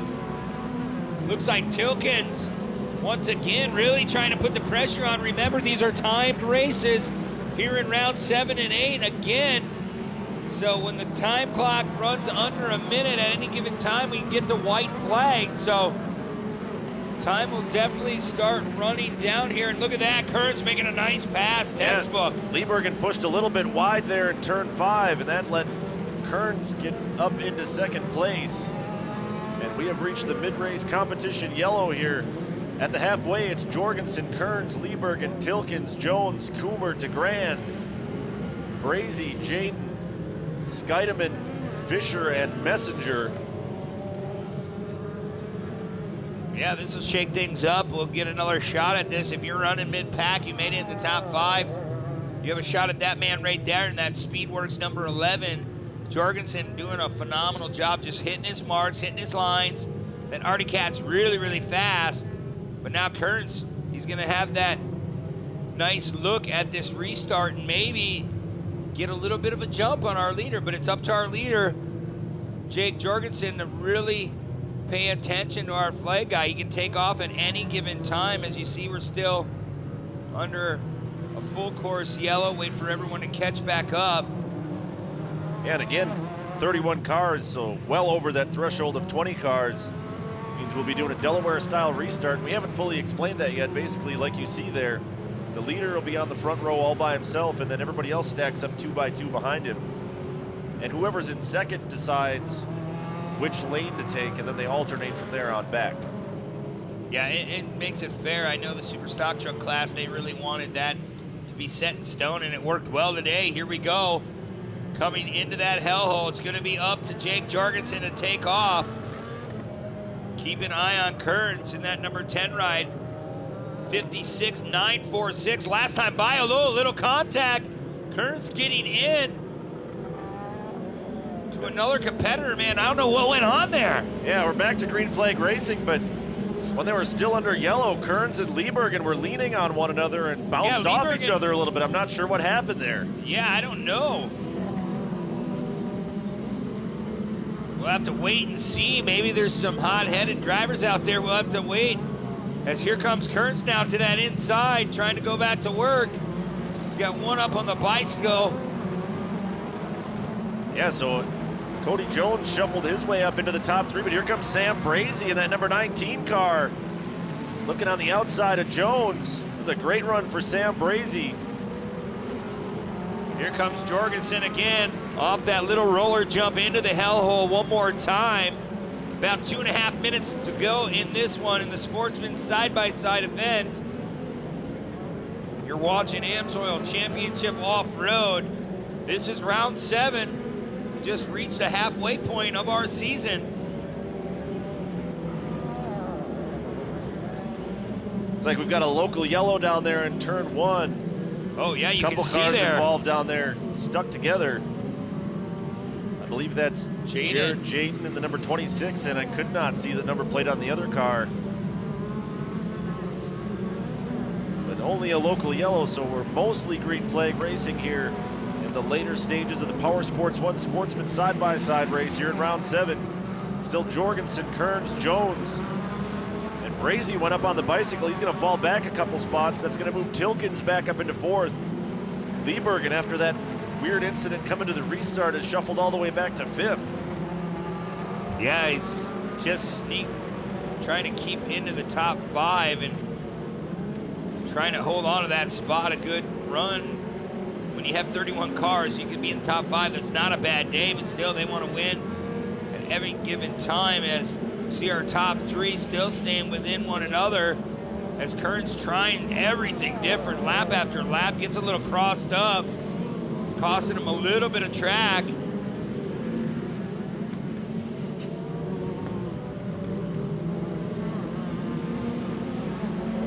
Fastest lap time of the race so far still held by Jake Jorgensen, 56.701. So Jorgensen using that clean air to his advantage. Been running a very smooth race. We haven't talked about him a whole lot because he's not been involved in any battles for the most part here. He's been in clean air, Shane, so that's where you want to be. And it's really shown, not dirty at all in the front of that car, not going through tear-offs. Kearns is there, but just not really putting the pressure on that I would thought in this second half with about 30 seconds to go. So about 2 laps to go that time by. We should see the white flag coming up. Battle for third still going on there. Look at Tilkins. Puts a wheel down to the inside of Jones, and they both take the left-hand side of the split lane. Jones able to move back over and slam the door, but Tilkins another run. He's set up on the outside here of turn 2. He's trying to go the long way around and hold it so he's got the inside here in turn 3, and it looks like Tilkins is going to be able to slam the door. That's the pass for third. So we see we've got a car stuck up on its side there. There's Tilkins once again, that 96. Oh, look at that, getting a run. Almost hitting in the back bumper.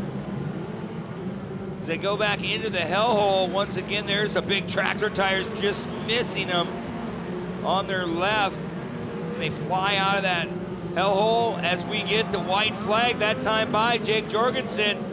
Can he get the job done in that Speedworks Artie Cat?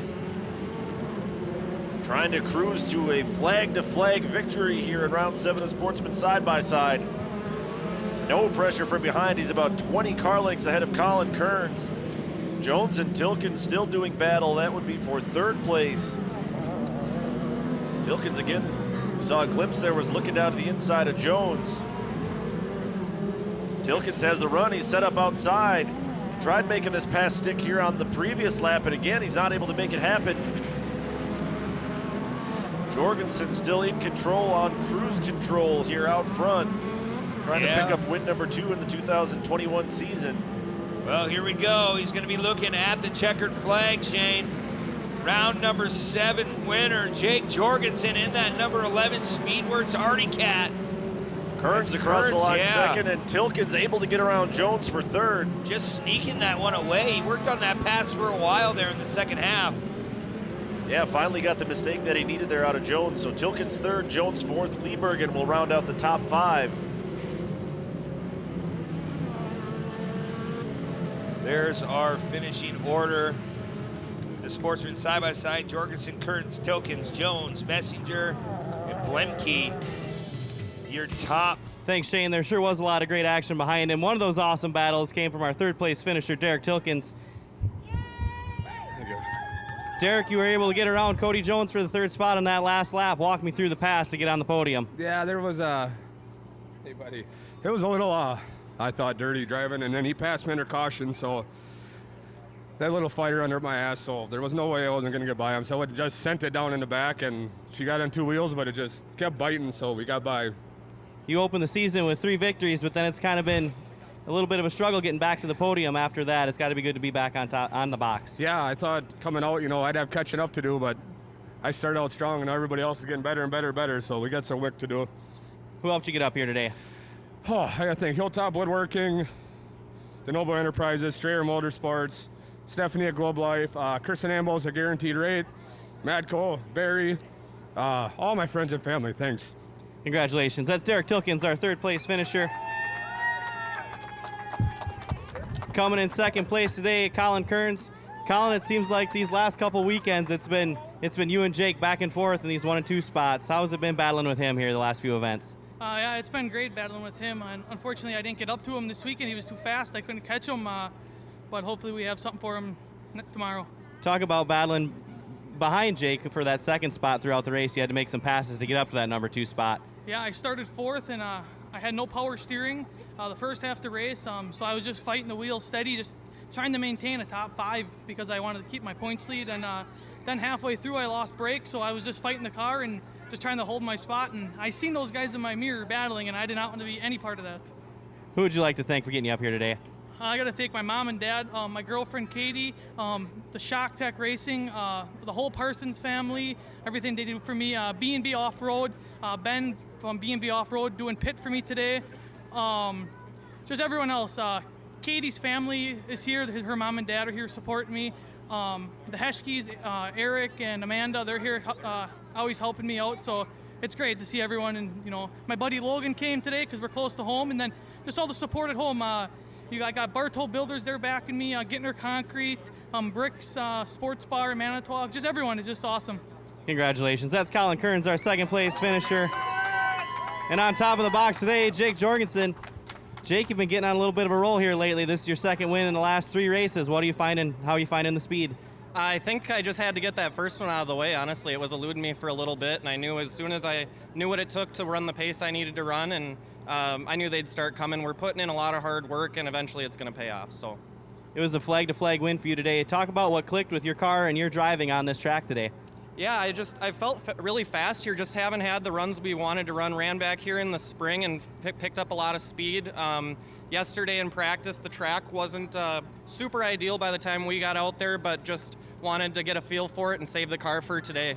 Who helped you get up here today? Yeah, my whole family, the Speedworks crew, Trailer companies for getting us to the races, my spotter, Nick, my grandpa, Articat, Aquamate Swimming Pools, Octane Inc., Fly Racing, if I said them, Northern Chill Water, just everybody who helps me get up here. It's not easy, and I'm definitely not going to take any of them for granted. Congratulations. That's Jake Jorgensen, our winner today in Sportsman Side-by-Side. Let's hear it one more time for Derek Tilkins, our third-place finisher, Colin Kearns, our second-place finisher, and Jake Jorgensen on top of the box. Looks like everyone's lined up. So you'll see Faye right there on our camera, going to put up that yellow flag at any given time. 3 to 5 seconds, he'll drop it. And there it goes, green flag flies, Razor 170 underway. First and foremost, let's hope for a good, clean start for this 28-car field. Looks like all those young drivers did a pretty nice job getting through cleanly as they head down towards turn number 1. Yeah, Krantz, Denninger now on that outside. Trying to make his way around that race-driven player's KTM ride. One up on the bicycle, setting it back down. Look at that, Dressel and Denninger side by side, wheel to wheel as they go through the left-hand side of the split lane. But the 22, that Bikeman Vision wheel machine of Krantz out front early in practice yesterday. He was the fastest driver in this field as we've got Denninger. Down. Yeah, Denninger, that 11, oh man, gets hit hard. Yeah, that was the 199 of Lyle Delaware that came in and made some contact there with Denninger, so we certainly hope Denninger is okay in there. It was on the passenger side, so hopefully it was a little better for that impact, so we'll see if we can get him back up on the wheels. It's a tough break for Denninger in that race-driven player's KTM ride, and I'll tell you, he's been having a good season. Yeah, Denninger came in as the points leader in the race-driven 170 side-by-sides. We talked about how competitive and how evenly matched this field is. It's the only class in Champ Off-Road that has 5 different winners so far on the season. Denninger had 2 wins. Ella Holcher has a win. She's your defending points champion. Jaden Dickman picked up a win in Crandon. Dressel picked up a win in round 6 at ERX. Krantz was your round 5 winner. And it is Krantz and that number 22 Bikeman machine running out front here in the early going. Yeah, we never know who's going to win from time to time because it's so competitive. As you see, the track really starting to stretch out. There's Holger, Ella Holger in that 40 ride, driving a couple different classes, so definitely getting a lot of seat time. You can watch for her to move up into the divisions in the next 3 to 5 years. Really showing a lot of talent, a lot of great speed. Just another one of the Holgers doing great things.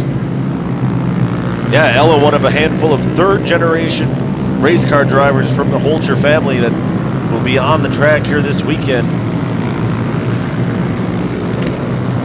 She's so frequently on the podium between short course karts and the 570s and here in the 170s that she's, you know, just about to graduate to the point where she just goes by the first name. Like when you say Johnny at the racetrack, you're certainly talking about Johnny Greaves. She's at the point where someone says Ella, you know exactly who the heck they're talking about because she is so frequently running up front.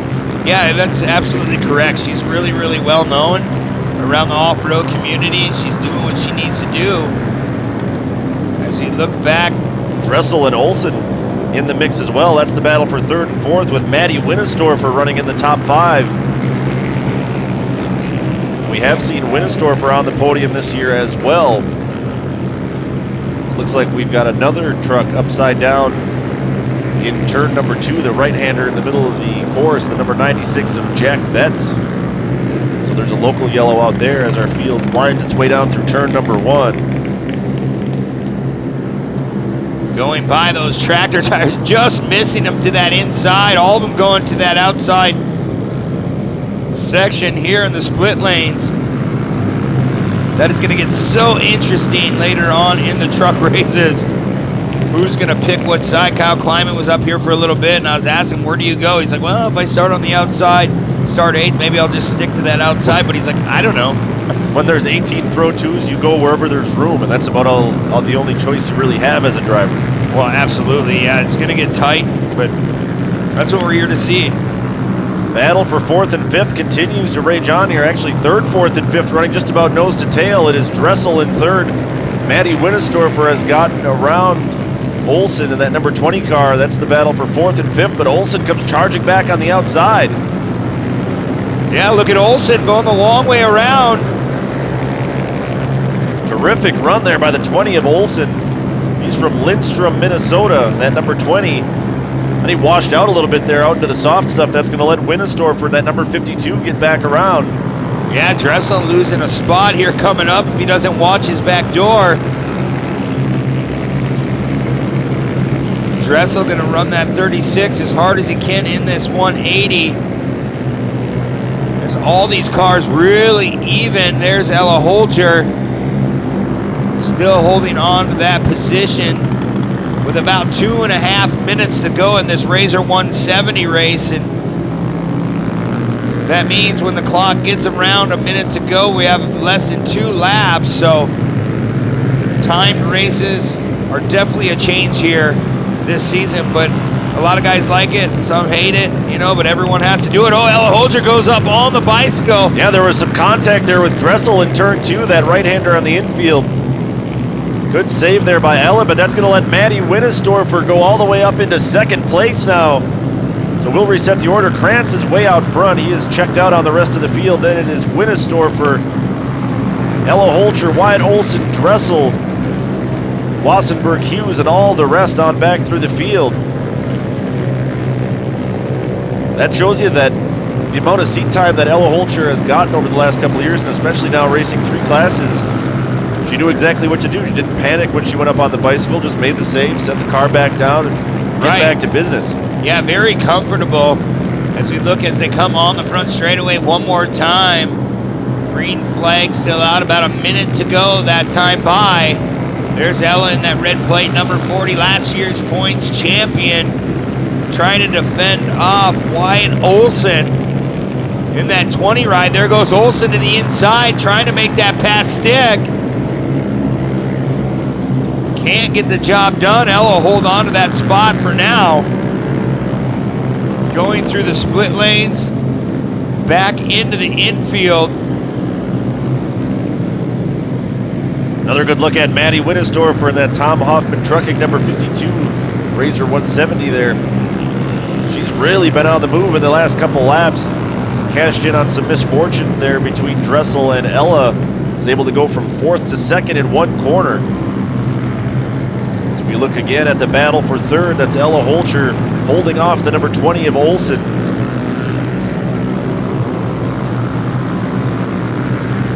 Ella's still holding off about 4 or 5 car lengths over Olsen.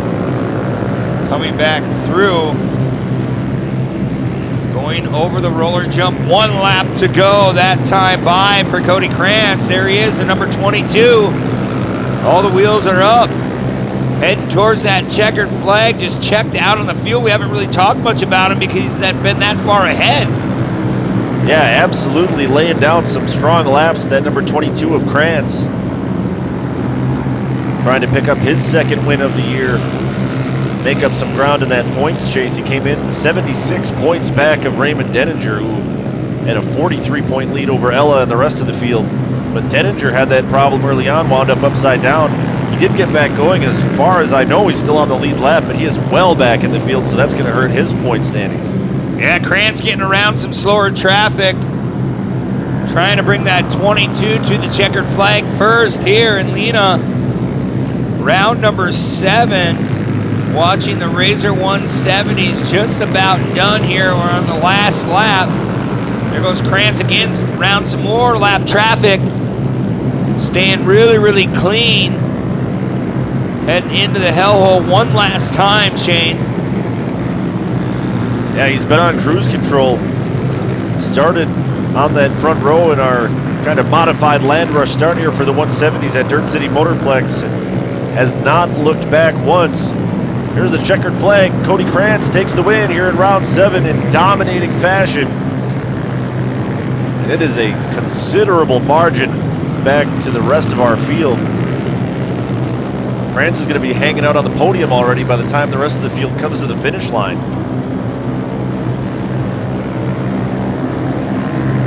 Maddie Winnestor for the number 52 will cross the line in second, and Olsen had gotten around Ella Holcher, so Wyatt Olsen, excuse me, and the number 20 will finish third. Wow, last lap pass. Looked like Ella was going to hold on to that position, but man, good run by Olsen. As Krantz is going to get it together and get out of that ride and head towards our podium here. And he's going to be one happy race car driver once again as we look at our final results in the racer.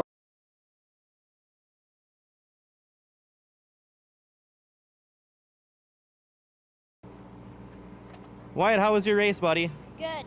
Good? Did you get to do some battling out there? Yeah. What's your favorite part of this track at Dirt City? The split lane. The split lane? It's a lot like the one at ERX, isn't it? Yeah.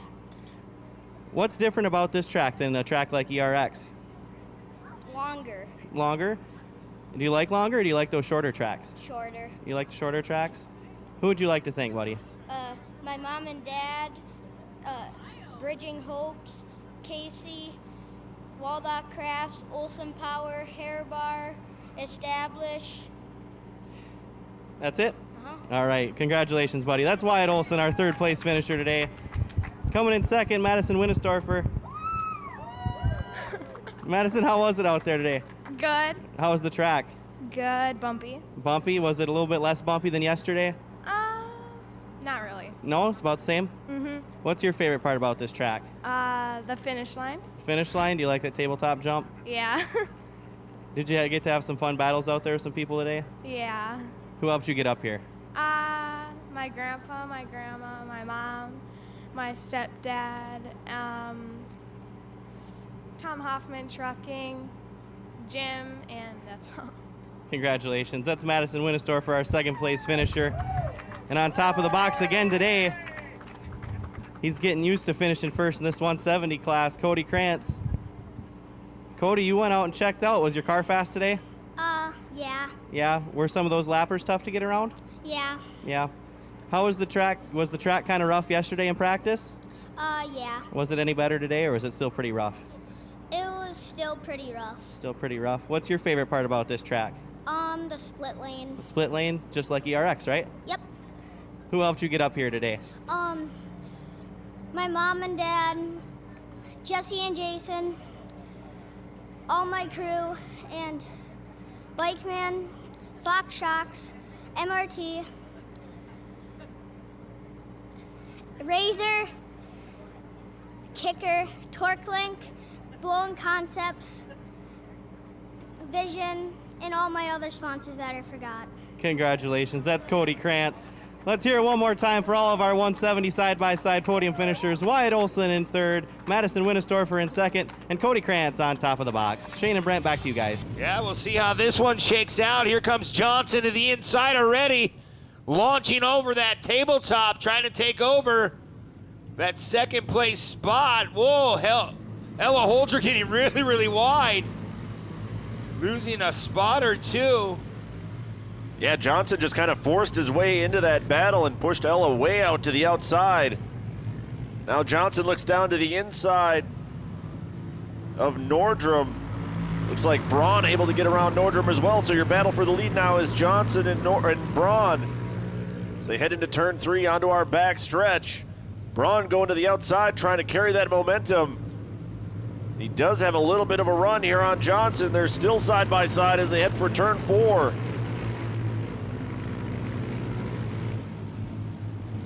And it's going to be Braun that takes over the race lead.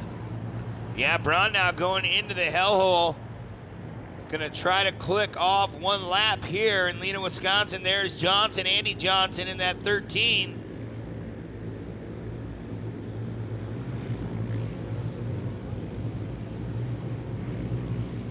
Braun, wow, looks like one of his panels flipped off. Maybe the hood or a safety panel flew off that car. Looks like right on top of the hood. Shouldn't hurt that ride at all. Might just give it a little bit more fresh air coming underneath. See what I'm talking about Yeah, right there, you Shane, see on the top of the opening car. in the hood there. That's not supposed to be there. So he did shed one body panel there, but it should be no problem for these 570s to lose a little bit of weight. Braun trying to pick up his 5th win here in the 2021 season. Has a comfortable points lead over Johnson and Ella Holcher and Nordrum and all the rest in this field. Already they're starting to spread out. We're just under 5 minutes to go in this one. A brand new class sponsored by Race Driven Players KTM, the 570 side-by-sides, another stepping stone for Champ Off-Road. And there was such a big gap in between the short course carts to your pro stock, pro mod side-by-side. So these kids get a little bit more seat time, get a little bit more comfortable, and the speeds are definitely picking up. Yeah, and the spirit of the class, it's a great idea. Basically, showroom stock 570s. You add the safety equipment, but more or less any performance part has to be the OEM part that comes on the car straight from the Polaris factory. So also a proving ground for Polaris to put their products on display and really show the abuse that these machines can handle right out of the box. Yeah, and they don't need to mess with them very much. Just put a cage in them and get the safety features right.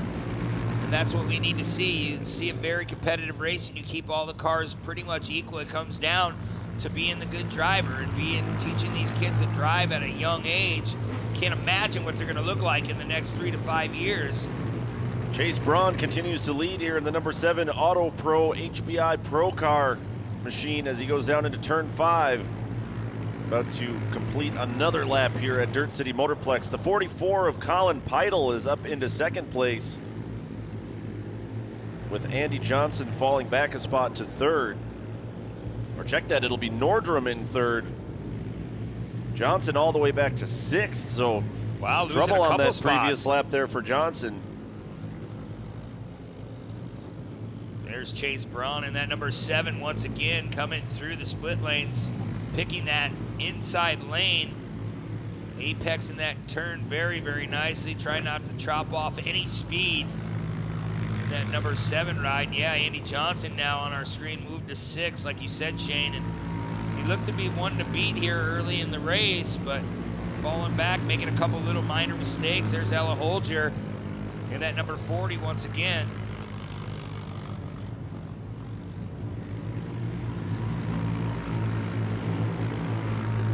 Braun really stretching his lead as he heads once again towards turn number 5. Over in the northwest corner of the course here at Dirt City Motorplex. And naturally, he does have the fastest lap of the race. 108.6 is his best effort. Well, he just beat it, though, with a 107.5. So Chase Braun both passing the eye test as the fastest car on the course and by the stopwatch also the fastest driver on the race course as he stretches his lead over the 44 of Peitel. We have seen Peitel on the podium earlier this year back in Crandon. Finished 3rd in one of the days of racing there.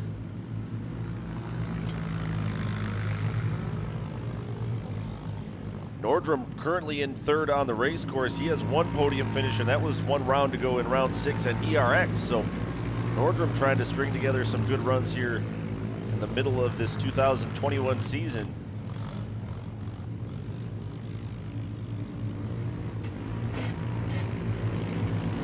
Braun well out front in that number 7 Auto Pro ride, just going down the hellhole one more time. Coming back by what will be the finish line, about 1 minute and 15 seconds in this one left. Should be just enough time for Braun to complete 1 more lap before that clock hits 0. We'll see how it plays out, but Braun pretty well checked out on the rest of the field. The running order again is Braun, Peitel, Nordrum, Dressel, and Ella Holcher, your top 5.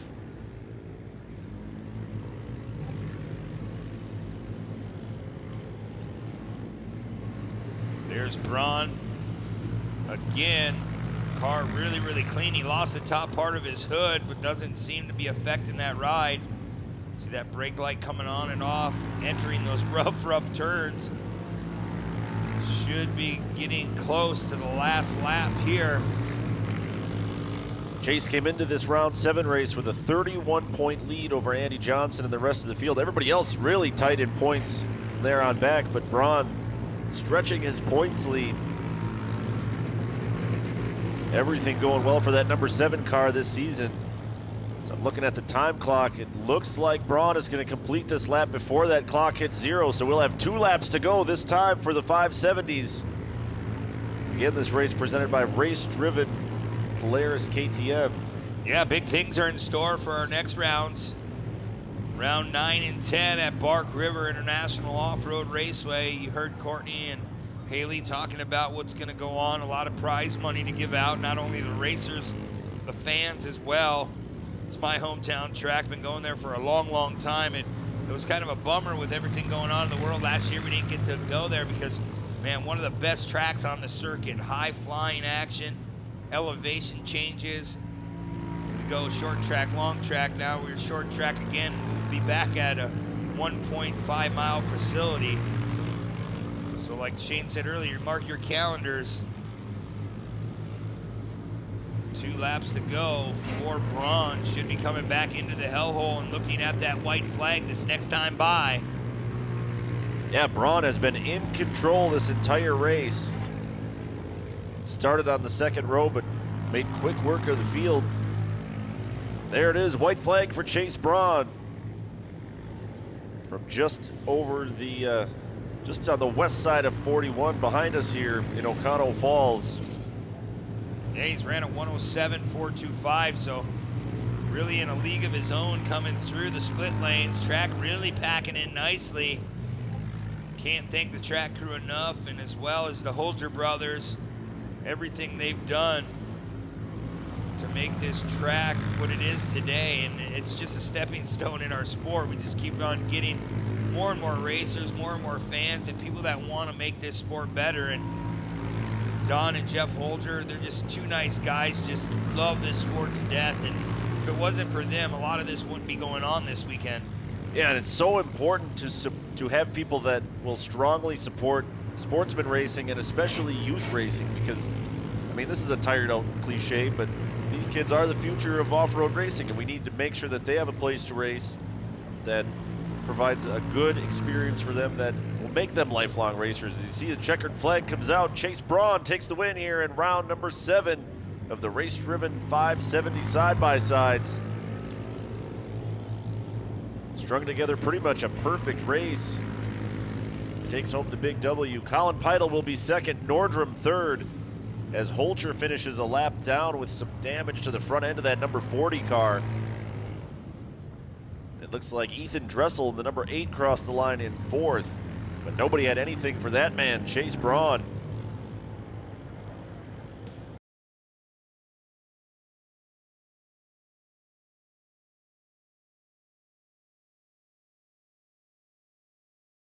Coming in 3rd place today was Carter Nordrum. Carter, how was your race, buddy? That track looked pretty fun. Pretty good. Pretty good? You have fun? Yeah. What's your favorite part about this track at Dirt City? Probably the split lane. Split lane. Did you like the split lane at DRX as well? Yeah. What is it? What do you like about them? I just like them. There's 2 different line choices. Just always. having some options? Yeah. Who helped you get up here today? My mom, my dad, Freestyle RC, Olvine Trucking, All Around Construction, my grandma and grandpa, Jason and Becky. Congratulations. That's Carter Nordrum, our 3rd place finisher. Coming in 2nd today, his 2nd podium of the season, Colin Peitel. Colin, a podium at your home track. How cool is that? Cool. That's pretty cool, huh? A lot of people here supporting you. What's your favorite part about this track? The whole thing. The whole thing? That's the right answer for your home track, isn't it? How was your race today? Did you have fun? Yeah. Did you get to do some battling out there? Yep. Who would you like to thank? Mom, Dad, Grandma, Grandpa, HBI, Advanced Construction, Rugged Radio, and all the rest I forgot. Congratulations. That's Colin Peitel, our 2nd place finisher. And on top of the box again today in the 570s, Chase Braun. Chase, that's 5 wins in 7 races this year. What's working? Everything. Everything? What's your favorite part about this track at Dirt City? All of it. All of it? You guys got the right answers for this track crew today, don't you? what's the challenges of having tracks like this that are so much different from other tracks? Like this is a much narrower, tighter track. What's the challenge of that compared to like a Crandon? There's quite a bit more turns. Yeah. Who helped you get up here today? My dad, Jesse, Don, John, and then HBI, Auto Pro, Pro Car. Congratulations. That's Chase Braun on top of the box for the 5th time this season in the 570s. Let's hear one more round of applause for all of our 570 podium finishers. Carter Nordstrom in 3rd, Colin Peitel in 2nd, and Chase Braun on top of the box. If you can come through this field, the green flag flies as Berger in 75 already with a good start. But the Marquards are right there in the 2 and 22. Yeah, with the season those two have had, Dylan and Tyson Marquardt combining for 4 wins. You know that they're going to be 2 drivers to deal with here at their hometown track in Lena. And already they have surged into the top 3. Wow, look at that, just coming into our camera. Both the Marquardt boys coming to that inside. Berger's still with your lead chain, so, man, you can't let those boys get out front. Yeah, Berger is the only driver in the top 5 in points who hasn't picked up a win yet. He's just been consistent all year. Dylan and Tyson with 2 wins apiece on the season. Kosmecki has 1, and Parsons was your most recent winner in round 6 at ERX. There's Tyson Marquardt already going on the inside of Bill Berger. Gonna try to go the inside, but look at this. What a drive there by the 22 of Dylan Marquardt. Wow. So now it'll be Dylan Marquardt, Berger, Tyson Marquardt, Kosmecki, Kleist, Christensen, McGee, Letourneau, Bayer, Kuster, and all the rest of the gang. Boy, Tyson Marquardt just hauling the mail through that section. There's Bill Berger. Marquardt trying to get around him. Yeah, Berger has just been so steady all year. No bad finishes on his resume the entire season. He's avoided bad luck, just still trying to hunt down that first win. He has finished 2nd once. He also finished 3rd in our round 6 race a couple weeks ago at ERX Motor Park. He's got a pack of dogs behind him right now with Tyson Marquardt and Kosmecki. Both of those guys have won a race already this year. Yeah, Dylan Marquardt now going a little wide into the hellhole, but holding on to about a 4 or 5 car length gap. You can see track officials really laying down a lot of water, trying to keep that dust down as Berger's going to be under attack once again by the number 2 of Tyson Marquardt. Yeah, you're absolutely right. They did put down a pretty good layer of water on top of this track, and it would have been even more wet, but they laid the water down, and we were about ready to go racing, and then we had to wait for a driver who was late showing up to staging, so it actually kind of did the rest of the field a favor, allowed the track to dry out just a little bit. Oh, Marquardt making a move on Berger, so he's going to try to chase down our leader, so the Marquardt boys moving up the 1 and 2 spots. Berger's going to go another car down. Yeah, Kleist just bullied Berger and that left-hander onto our back straightaway. So Kleist now up into the top 3. Marquardt holding on to that little gap there. It's starting to go away. Berger now trying to get that spot back on the inside. They make a little contact. Berger goes around. Yeah, he's going to be parked up against the wall there, so he's going to fall all the way to the tail end of the field. Now Kleist goes to work on Tyson Marquardt as they head for turn 1. Kosmecki, meanwhile, has his hands full with the 888 of Christensen.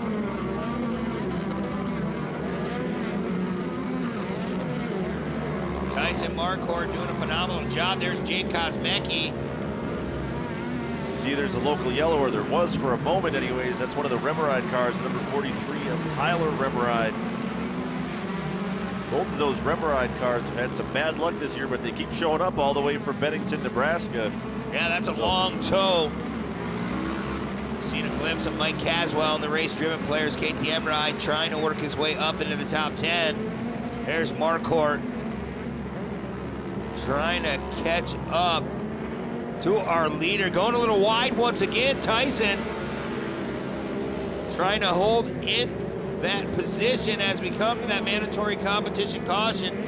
Already we're at the halfway point of this one, so we'll re-rack, restack this field, and right now, man, looks like the Marquardt boys have it in their hands, and again, they've won a lot this year, so my eyes have been set on them, and Kosmecki doing a fine job. Hopefully he can get a good restart and maybe challenge these boys.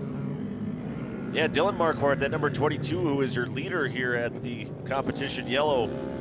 Opened the season with 2 wins in Anigo. Hasn't won a race since, but he's been on the podium all 6 rounds this year. Obviously, the hometown mojo in full effect here for the Marquardt boys, running first and second. Kleist is third, then it's Kosmecki, Christensen, Bayer, Parsons, who was your round 6 winner, is all the way back in 6th. Then it's McGee, Caswell, Letourneau, Opsahl, and Berger is outside the top 10 after that spin. Yeah, this is going to be an interesting restart right now. Trying to see if anyone has anything for the Marquardt boys. Kosmecki's fast, Christensen, he's been doing a fine job. So we're under full course caution, the halfway point of this race. As there's the number 22 of Dylan Marquardt. Gonna try to hold off Tyson Marquardt in that second spot. Pace car goes off. We're gonna go back to green flag racing. This time by. All of them take off pretty evenly. Bonsaiing off that jump into turn number 1. Yep. Oh, up on the bicycle, our leader. Gathered it back up. He's going to lose at least 2 spots, if not more. He's got some cars in the other split lane alongside him. That's going to put Tyson Marquardt now into the race lead. Then it's Kleist, Kosmecki, Dylan Marquardt, and Christensen, your top 5. Then it's Bayer, Parsons, McGee, Caswell, Berger. So a shuffle at the top there. Just that one mistake. Yeah, Dylan found made that little one rut. mistake. Yeah. That's all it takes, though. These guys are really competitive, really close to each other. They know how to drive these cars. As Marquardt really putting his head down, trying to go to work, because you remember, no time left. We got to go. This is the second half. As Kleist is in a Marquardt sandwich, we'll see if Kleist has anything for our leader, Tyson Marquardt. As the track's really rutting up down there, you can see them really getting hard on the binders coming through there. Yeah, Kleist just found that same rut that Dylan Marquardt did 1 lap ago. He went up on the bike very briefly, but was able to set the car back down. But now those drivers, they know that rut's there, so they should be able to avoid it. As you saw, Tyson Marquardt went up on the bike a little bit there. Yeah, really, really challenging. It's a tough layout here. You'll see Kleist really negotiating that turn really well as Marquardt again putting it up on 2 wheels. Yeah, something that all these drivers really struggle with is you have to run these cars right at the very ragged edge, because if you don't, the guy behind you certainly will, and he'll just blow right by you. So everybody is right on the edge of what these cars can handle. That's why you see them up on the bicycle so often. Yeah, they are driving on the edge. Here goes Jake Kosmecki. Kleist still running in second, trying to hunt down Marquardt. Here comes Dylan once again. Dylan trying to go outside, inside. Oh, Kleist makes a mistake, giving that spot away. They're going to be side by side. One's on the inside, one's on the outside, going through the split lanes. Dylan's going to be set up on the outside. Still there on the outside of Kleist. They're still side by side. Now Dylan Marquardt will be on the inside of turn number 3 onto our back straightaway. Kosmecki loves to see this. He wants those 2 to battle because maybe he can sneak by both of them, as he's really starting to put on the pressure in that number 94 ride. So no change in the running order there, first, second, and third. Wow, Kleist trying to stay way down to the inside to play defense. Just barely skimmed one of those big tractor tires down on the inside of turn 5. Another lap in the books, and this battle for second is a long way from over. Yeah, look at trying to set up that outside line, just flat foots it all the way around the outside. Gets around Kleist. We'll see if he can seal the deal. Here comes Kosmecki. I seen a glimpse of him as well. Yeah, Kleist did not run a great line down there through turn 1. There's Kosmecki. Trying to take that spot away. It's gonna get tight here, just missing the tractor tire. Still side by side, they banged Nerf bars just a little bit there. As you see, we're back to a Marquardt versus Marquardt battle here for the lead. Look at Dylan Marquardt with that run. Sets up outside of turn 5, dives to the bottom. Yep, this is what we come to see. Both the boys taking their hat off. Let's see what can be done. Remember, Dylan led a lot of laps here in the beginning, making one mistake, allowing Tyson to take over that spot, as both of them really digging in deep. Looking at our timing, Dylan Marquardt, who is currently in second, has the fastest lap of the race on that previous lap, 55.9 seconds. So that 22 car running in second is the faster car on the race course right now. Yeah, it's just if he can get the right spot to make that pass. It gets tricky here on exit. We'll see if he can get a run. Trying to cross over, he goes to the inside, we'll see. Going into the hellhole, a hard left-hander.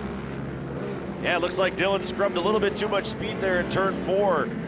Ultimately cost him a shot at making that run. White flag is gonna be out this time. Tyson Marquardt, Dylan Marquardt running first and second, Kosmecki third. Then it's Kleist and Parsons. Yeah, we'll see if he can set him up. It's really, really hard to negotiate these turns. It's really tough to get through there. Here comes Tyson. Dylan just trying to hunt him down, but Tyson's really, really quick today. Yeah, like we've said a couple times now, both of these drivers have 2 wins on the season through our first 6 rounds, so they both know what it takes to outrun the rest of this field here in Pro-Am side-by-side. One last time into that big left-hand sweeper that we call turn 4. Almost bumper to bumper. This is where it's gonna have to be done right here, going in the hellhole. He drives it in really, really deep. Looks like Tyson gonna make his car really wide. Dylan gets to the inside. They're gonna be side by side for a photo finish. But man, that exit speed. Yeah, Tyson just ran the perfect line coming out of turn 5 and back onto the Amsoil front straight. He'll take the win here in round 7 of Pro-Am side-by-side. Dylan Marquardt, who again, my eyes tell me he was the fastest car on the race course, but he has to settle for second.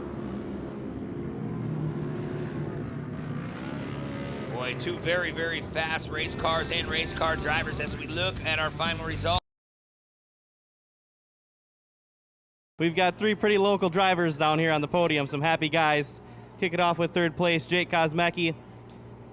Jake, 5th podium of the year, but you had to make a great pass on Chase Kleist just not long after the restart on the backstretch to get here. Tell me about it. Yeah, I sucked on the original start. I went on the bottom everywhere. It was wet, so I let like three guys pass. Chase was one of them. Then I just started doing the opposite of what everyone else is doing. I went to the opposite split lane, got a good run, and stuffed her in there on the inside and ran them out, so got it. First off, I got to thank Trav and my dad and the Greaves, obviously, my mom. These boys put on a heck of a race, but I couldn't do it without my sponsors, Lakes Construction, Grazy Electric, ANC Sawdust, Loopies and Loomis, Mansfield Auto Bodies, SNS Glass, Demon Axles, Big Woods Realty, Dama Plumbing and Heating, I Don't Know Saloon, Papa Bears, Tony's Dockside Bar and Grill, Michael Gilliland out in Tennessee, and everyone else I forgot. Thank you. That's Jake Kosmecki, our 3rd place finisher here today. Coming in second from right here in Lena, Dylan Marquardt.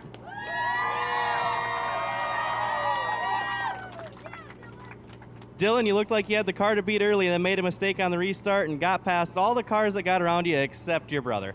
Yeah, I knew once I put it up on the bike that I was kind of screwed because I knew he's behind me. So, yeah, I was chasing him down, giving him everything I had, and I don't know, he's good at blocking me. He was fast, so props to him, props to Jake. Everybody else ran a great race. You know, it's so much fun being out there. Is there any little bit of temptation to give your brother a door coming to the finish for a win? It was close coming out of the hole here. I was on the inside, and I didn't want to get shoved into the wall, so I was like, I'll let off this time. Next time, though. Who helped you get up here today? First off, my mom, my dad, my girlfriend Tori, my brother, Craig, Edo, Mark Peterson, Corey Winter for spotting, Dylan, so anybody else that just helps in the pits, Trevor Bushmaker, and then all my sponsors, Marker Custom Homes, KGB Customs, Revolution Industrial Services, Little Joe Lawn Care, KH Metalworks, my cousin Corey does a great job, the Lena Lanes, the Wooden Chew, MT Electric, Grafe Transport, Grafe Trucking, HP 53, DLP for the sweet tunes. You guys do great. And then just anybody else, Levi's Big Dog Racing, and all my family, my whole team, Broken Nerdy Motorsports. So thank you very much. Congratulations. That's Dylan Marquardt, our second place finisher. And on top of the box today, Tyson Marquardt.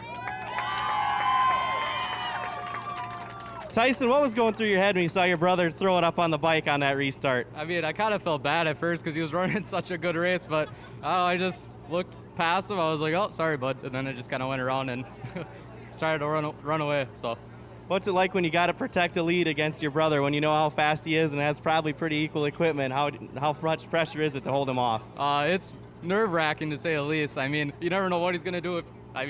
God forbid he hits me, but he might maybe one time. So I was, I don't know, it was nerve-wracking, but a lot of fun. Who would you like to thank? Oh, man, my mom, my dad, the whole Broken Dirty team, Little Joe Lawn Care, Cage Metalworks, my Aunt Tara, my whole family that's here, everyone in Lena. Oh, man. Lena Lanes, the Wooden Shoe, Grape Trucking, Grape Transport. Oh, man, there's so many people. I mean, half the people are here right now, so thank you guys very much. Congratulations. That's Tyson Marquardt, our winner today in the Pro-Am Side-by-Sides. Let's give it up one more time for the whole Pro-Am Side-by-Side podium. Jake Kosmecki in third, Dylan Marquardt in second, and his brother Tyson on top of the box. Green flag, Mike Hester and the rest of the gang headed down for turn number 1. Good clean start by this Super Buggy field. It's Hester, Hayward still there. Steinhardt in third. You can see they put a lot of water down for these Super Buggies. Already Meister, after starting in the second row, is up to second place trying to hunt down Hester. Made quick work of a couple other drivers.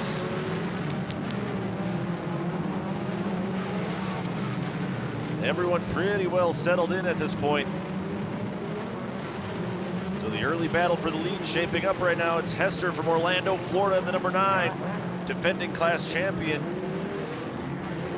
Then that number 94, the Ponzi machine, 2-time class champion, Mike Meister, putting on the pressure as they come down the Amsoil front straight.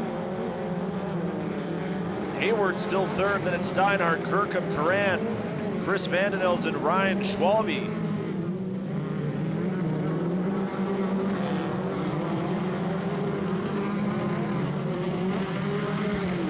Here comes Michael Meister to the inside, the number 94 Ponzi back ride.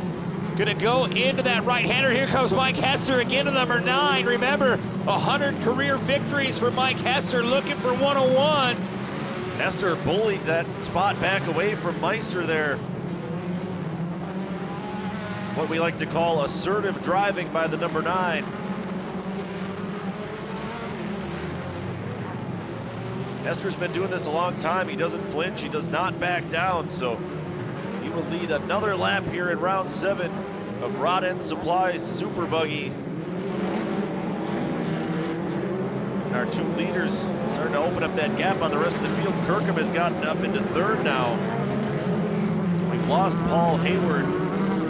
Yeah, Paul Hayward nowhere to be found. Here comes Michael Meister again, gonna try the opposite side of the split lanes. Here comes Meister, gonna go outside, inside, trying to get Hester once again. Hester just running that fine line. Yeah, Hester saw that move coming from a mile away, though. He's able to keep the door closed on Meister. Again, Meister shows a wheel to the inside in turn 3. Hester running the preferred line. He has got the speed. He'll stretch it back out to about 2 car lengths. That's the battle for the lead. Boy, he did open up a lot of breathing room coming into the hellhole one more time. Meister just missing that tractor tire once again. Going over that little booter jump, heading towards what will be our finish line. And already, here's our mandatory competition caution. That time by. Yeah, so we get an early caution here in this one. We'll reset the running order for you. It is Hester, Meister, Kirkham, Steinhardt, Coran, Chris Vandenelsen, Schwalbe, Hayward. Well, like we were talking before this race, your pick was Mike Hester. I mean, you've talked to him a lot. He's a really well put together race car driver. Anyone to get 100 career victories is just phenomenal in their career. And my eyes are set on him. Michael Meister, really, really quick, young race car driver. Been around quite a few years. but that red plate's on there for a reason. Last year's points champion. Keep an eye. That car's really, really clean, and he's running smooth lines. Here in round number 7. With about 5 minutes to go when we start this race once again. Yeah, like I touched on earlier a little bit, Meister putting together a really strong season, 4 wins. He swept the weekend at Antigo, swept the weekend a couple of weeks ago at ERX Motor Park, and then at Crandon in the middle there, he finished 3rd both days. Claimed that red plate from that man from Orlando, Mike Hester. Hester came into this weekend 4th in points. He's only finished on the podium twice. He has 1 win, and then he took 2nd in round 6 at ERX Motor Park. But it'll be Hester in control of the field as we're about ready to go back to green flag racing at Dirt City Motorplex. There's the green flag. Hester will once again lead the field down into turn 1. See if Hester can hold on this restart. Meister already looking to that inside. Hester's going to go to the outside of the split lanes. We'll see Hester really tiptoeing his way through on the Piners early, rotating it around. Here comes Michael Meister again, just missing contact. Mark Steinhardt now in our picture. We'll see if Steiny can work his way through. Yeah, Steinhardt back there in 5th, trying to get up and around JD Curran. But up front, nothing has changed. Hester and Meister is your battle for 1st and 2nd as they come down into turn 5 at the bottom of the hill. Meister really getting a nice jump off that little roller. Gonna have that inside, gonna try to set up turn number 1 here. He's gonna go a little bit wider than Hester. Not easy to lead one of these races. You're trying to play that protected line, but you don't want to play it too safe, because here comes Michael Meister to the inside. Yeah, this time they took opposite lanes through the split lane. That's gonna give Meister the preferred line, and he's able to push in front of Hester. Meister now takes the lead. Now Hester's going to have to go to work. He's going to have to use some tear-offs now. He was out in that clean air. Now he's going to have to pull some tear-offs, like I said, and try to keep his vision clean. You don't want to run the same line as Meister, but already he's opened up about 9-10 car lengths. Yeah, a lot of speed from that number 94 car. You see, he did wash out a little bit there in turn 5, but Hester and that number 9 car not close enough to force the issue and try to steal that spot back. Mike Kirkham in the number 56 still running in 3rd. Everybody pretty well spread out at this point. I guess what it comes down to then for all the drivers at this point, just limit those mistakes like we talk about so frequently. Yeah, and that's what it's about at this short track here in Lena. You really have to limit them, because you make one mistake, you can lose 9-10 spots. And look at that, Michael Meister just digging through that dirt, going over that back roller jump, heading into the hellhole off this little roller. Can get very, very tricky coming through here, really widening out his turn, getting a nice tight exit for Michael Meister. Then jump back up towards what will be our finish line. About 2 minutes to go in this one, Shane. Yeah, no surprise. Fastest lap of the race so far was run by Mike Meister, 53.28 seconds. On that last lap, he was a full second faster than Mike Hester. So Michael Meister really putting it down, trying to pick up win number 5. We're only in round 7 of the Arizona Championship off-road season. Yeah, just the halfway point. A lot more racing yet to come here this season. Next stop, Bark River, Michigan, a 1.5-mile layout. If you want to see speed, come to Bark River. Mark it on your calendars a couple weeks from now. Michael Meister now coming into that hard left-hander. Kind of stubs the motor a little bit, bogging that car down, but still holding on that gap. Ponzi on board as well. Green flag still flying.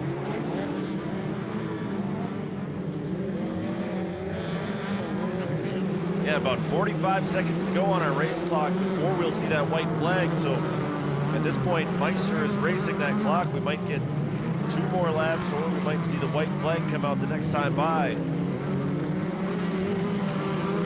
Looking at his lap times, it was about at 53 or 54 more seconds as he crossed the line, and that's about what he's been running for lap time. So it may come down to a heat of the moment decision by our race starter, Face Density.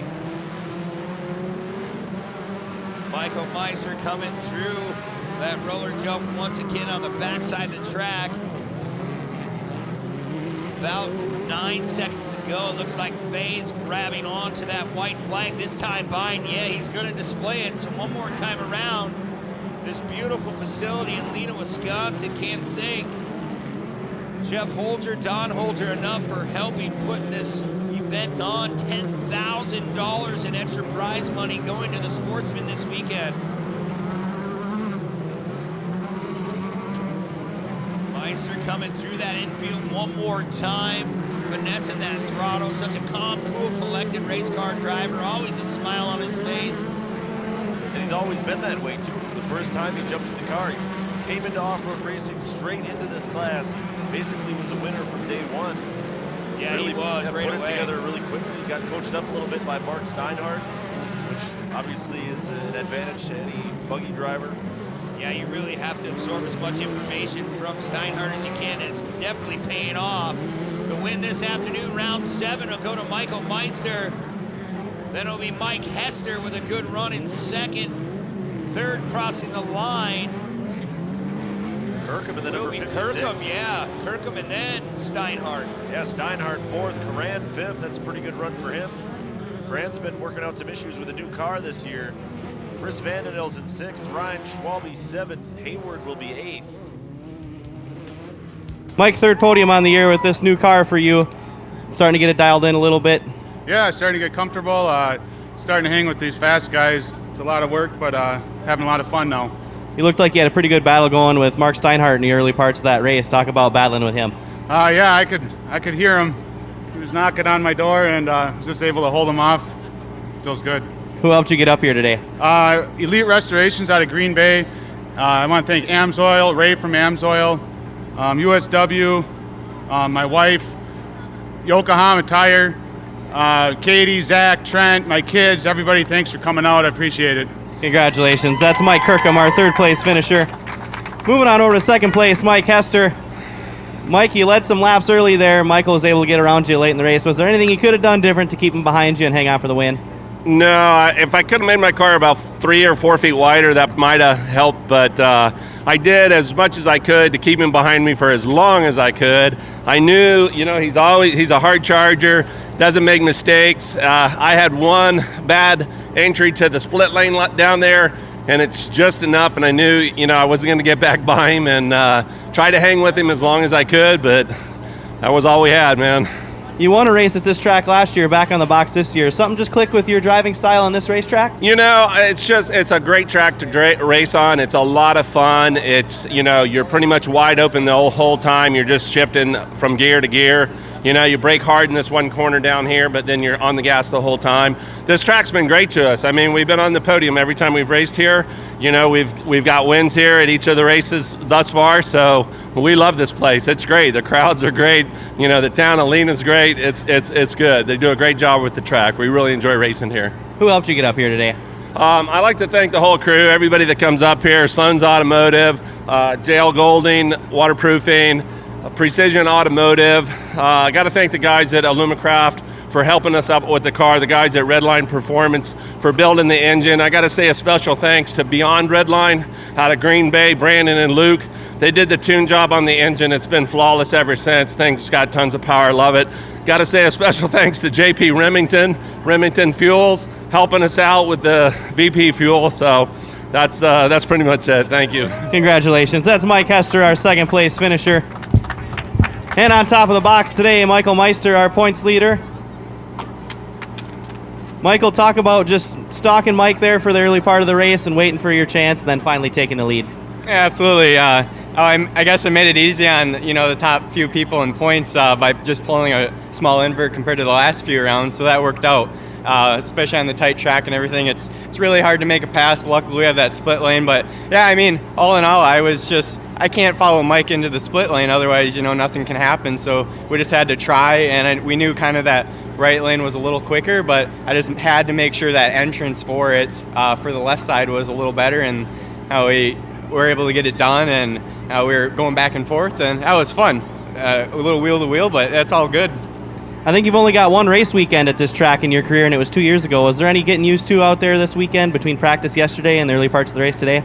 Yeah, Dirt City, all the volunteers and everybody, they're improving it each year, and we were just here watching last year, and the jumps are a little different, improvements, and it was just great to, practice was a little different. It was a little rough, so taking this sight lap before the race actually started, they really did an awesome job prepping, like between all the volunteers and the machines. So I got to give a big shout out to them, and awesome prep that way.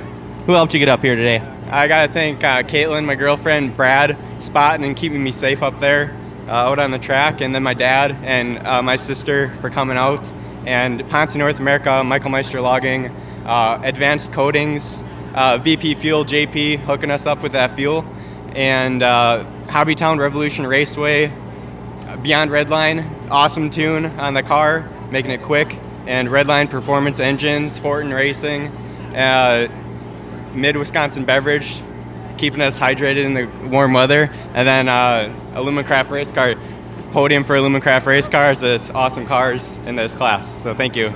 Congratulations. That's Michael Meister, our winner today in the Pro Buggies. Let's give it up one more time for our Mikes on the Pro Buggy podium. Mike Kirkham in third, Mike Hester in second, and Michael Meister on top of the box. Back.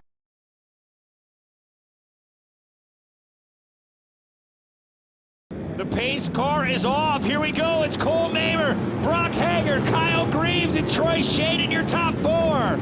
Cole Mamer in that number 35 Falcon Tires truck got a great jump on the start, but he's going to push way wide. He couldn't get his truck to turn in turn one. He still can't get that truck to turn, Brent. Yeah, very, very challenging trying to get those cars to turn. There's John Holger in that Yokohama Tires ride trying to dig deep as Kyle Greaves going really, really wide, but apexing that turn nicely.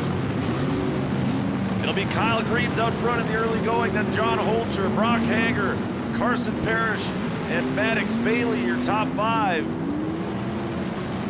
Wow, look at the mud just slinging. There goes Mason Prater off the track a little bit.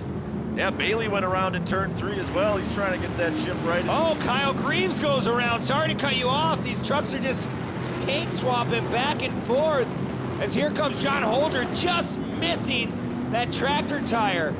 Yeah, it looks like John Holcher almost lost power there. He almost came to a complete stop down there in turn 5. That's going to hand the lead over, at least for the moment, to Brock Hager in the number 12. Yeah, a lot of speed. Still bumper to bumper as they come down the front straight. Hager pitching the truck in nice and early down there in turn 1. Oh, Hager really getting the back end out, jumps over that little finger jump. And look at John Holger, can't even make it over to that other part of the split lane. So definitely the rain is playing a big factor here this afternoon. Holcher finally able to get it back on track, but he has fallen back to 4th now. So let's reset it once again. It'll be Hager, Greaves, Parrish, and now Holcher in turn 2 having all kinds of problems. He can't get the truck to go around. Meanwhile, 2 drivers behind him spun all the way around. Yeah, all kinds really, of chaos really tough right now. Yeah, you don't want to hit those K-rails either because it'll take out a spindle, it'll take off a front tire. As Hager now coming through a local caution, tiptoeing their way into the hellhole. We'll have to see what is going on. Yeah, that's a blind spot for us. Looks like they're back on the gas as well. We'll see if it is a full course caution. Looks like Fate does have flag out. There's Cole Mamer up against that K-rail we were talking about. Yeah, he's still stuck down there in turn 1. He made it into turn 1 for the first time, and that's as far as he got. Just could not get that truck, the number 35 Falcon Tires truck, to rotate. Yeah, we'll have to keep an eye if what Cole Mamer broke on that truck, but definitely right away just went into that K-rail and couldn't turn it. Probably heavy damage on the right side of that Falcon Tire ride as we look at Brock Hager just getting out of the pro stock division, getting a 3rd place. So. Yeah, that's got to be an advantage for Hager. He already drove a race on this track. Brock Hager with a good restart, and Kyle Greaves pushing John Holger through that first jump. Yeah, Kyle Greaves on those Kenda tires. He got a pretty great jump on that restart. Like you said, made some bumper-to-bumper contact with Holcher. Look at the roost coming off the back of Brock Hager. As he comes back in the infield, look at that right front all locked up, trying to get that car to rotate. Here comes Holger, gives him a little slap on the door. Yeah, Holger trying to force the issue there and maybe upset Hager's truck just a little bit. Boy, look at how aggressive John Holger's being. He's doing a great job trying to move Hager out of the way. And if you're Kyle Greaves, Shane, you're really saying, hey guys, tangle with one another. I'll try to take that spot away. Yeah, Carson Parrish is showing up to the party now as well. He's running in fourth. Four-way battle for the leader. Look at that number 12 truck of Hager just sloshing through the mud. Hager went around. Holger almost went around himself. Yeah, he did. He overcorrected. Here comes Carson Parrish, number 8, gonna bonsai out the tabletop. Holger will have that inside line now. Keep an eye on Holger trying to tiptoe his way around. Once again, there's Brock Hager. Kyle Greaves now making a little contact. Yeah, Parrish kind of got hung out to dry. Johnny Holger gave him no room on the outside, so Parrish had to go way wide into the soft stuff, but he got a great run through the split lane. Now Parrish is going to pitch it in on Holger. Holger is around. They collect Hager. Greaves able to get by. Oh, it's a parking lot down there in that turn. Here comes Kyle Greaves. He's going to slingshot by. And he does. Greaves takes over the race lead. Oh, Greaves backing it in. Almost over-rotating. There goes Brock Hager. Who's got the forward bite? This is Maxis against Kenda. They're side by side. Hager on the outside finally slams the door. So once again, Brock Hager now out front here in Pro Light. Still a lot of time left in this one. Yeah, both these guys need to take a deep breath and just concentrate on moving forward. It's getting to be so slippery through these turns. As Hager now opening it up about a 7-8 car length gap over Kyle Greaves. Parrish still holding strong there in third, as now we've reached our competition yellow. So all that mayhem shook out, turned the lead over to Brock Hager in that number 12 Maxis truck. As you see, Greaves has a flat right front. I saw just a glimpse of it there. We'll have to double check that, but I don't think my eyes were playing tricks on me there. Yeah, I think you might be correct, Shane. But what I was saying was all that chaos turned the lead over to Brock Hager. And he got to run out front and stretch his legs for about 30 seconds, and now we're going to slow him back down and start it all over again here for the second half of this round 7 Pro Light race. Man, that just messes with the mind of everyone. As right now, we're going to go down to the third member of our team, Haley Shanley. Be on the lookout down here. We might have a car coming into the hot pit area, but just an update on track conditions. You know, these aren't the conditions that allow for this track to really work in, so we're still seeing just a smidge of standing water. You know, if there were more sunshine, more breeze, this track would be really drying out, coming together, but the same issue stands for these drivers on track currently. So not much of an update there on the track conditions, but pay keen attention to you. In front of you fans here on site, what's about to go down here in the hot pits. Thank you very much, Haley. And yeah, Brock Hager, he's going to be tough to beat, as we see right in front of us in the pit lane. Kyle Greaves is trying to change that tire and get back out on the lead lap. There's Hager going to lead them around. There's Kyle Greaves' crew trying to go to work, get that right front fixed. And like we say all the time, it's not no 11, 12 second pit stop. These tires are heavy. The bead lock, the wheels are very, very tough to get off, especially with all this mud on them. Yeah, about 75, 80 pounds for a Pro Light tire, and let alone fighting all the mud. As we're back to green flag racing. Plouffe now up into third after Greaves has pulled into the hot pit. We will keep an eye on Kyle Greaves to see if he can make it back out on the lead lap. But it'll be Hager, Parrish, Plouffe, Shane, Holger, your top 5. Yeah, tough break for Kyle Greaves. He looked to be moving up through, as now Hager trying to run away from Carson Parrish. There's Plouffe. Here comes Troy Shaden now to the inside. Plouffe pushed out way wide, lost a couple of spots. Holger now trying to dive down underneath Shaden. Oh, cars are going around everywhere. That's a 19 of Dylan Point. He has to get back, face right direction as we go back up front again. There's Brock Hager trying to redeem himself from an earlier race. He wants to take a victory here in round number 7. And you can see some more rain starting to fall here at Dirt City Motorplex. So this battle against Mother Nature a long way from over here, as it's going to be a local yellow flag down in turn 1. There's still a truck down there parked that they're having some issues getting clear of the track. Yeah, we'll have to keep Looks an like eye. Yeah, that's Prater, the number 50. Yeah, it looks like Prater sheared off her right front, ended up right into the K-rail. And you're right, Shane. Look at that rain coming down very, very heavily. You can look inside the cab of that truck of Hager's. His shield is pretty clean. They either have a mud muncher or some roll-offs. And I'll tell you, that's where you want to be in a race like this. Yeah, you can deal with the water, but when you have mud coming up inside your view, it's really, really hard. Yeah, it's really tough to be a follower in conditions like this simply because you don't want to burn through your tear-offs. You don't want to risk visibility, or even worse, I mean, it could come to the point where you have to flip that visor open to have any chance of seeing it. Then you're talking about injuring yourself potentially. Yeah.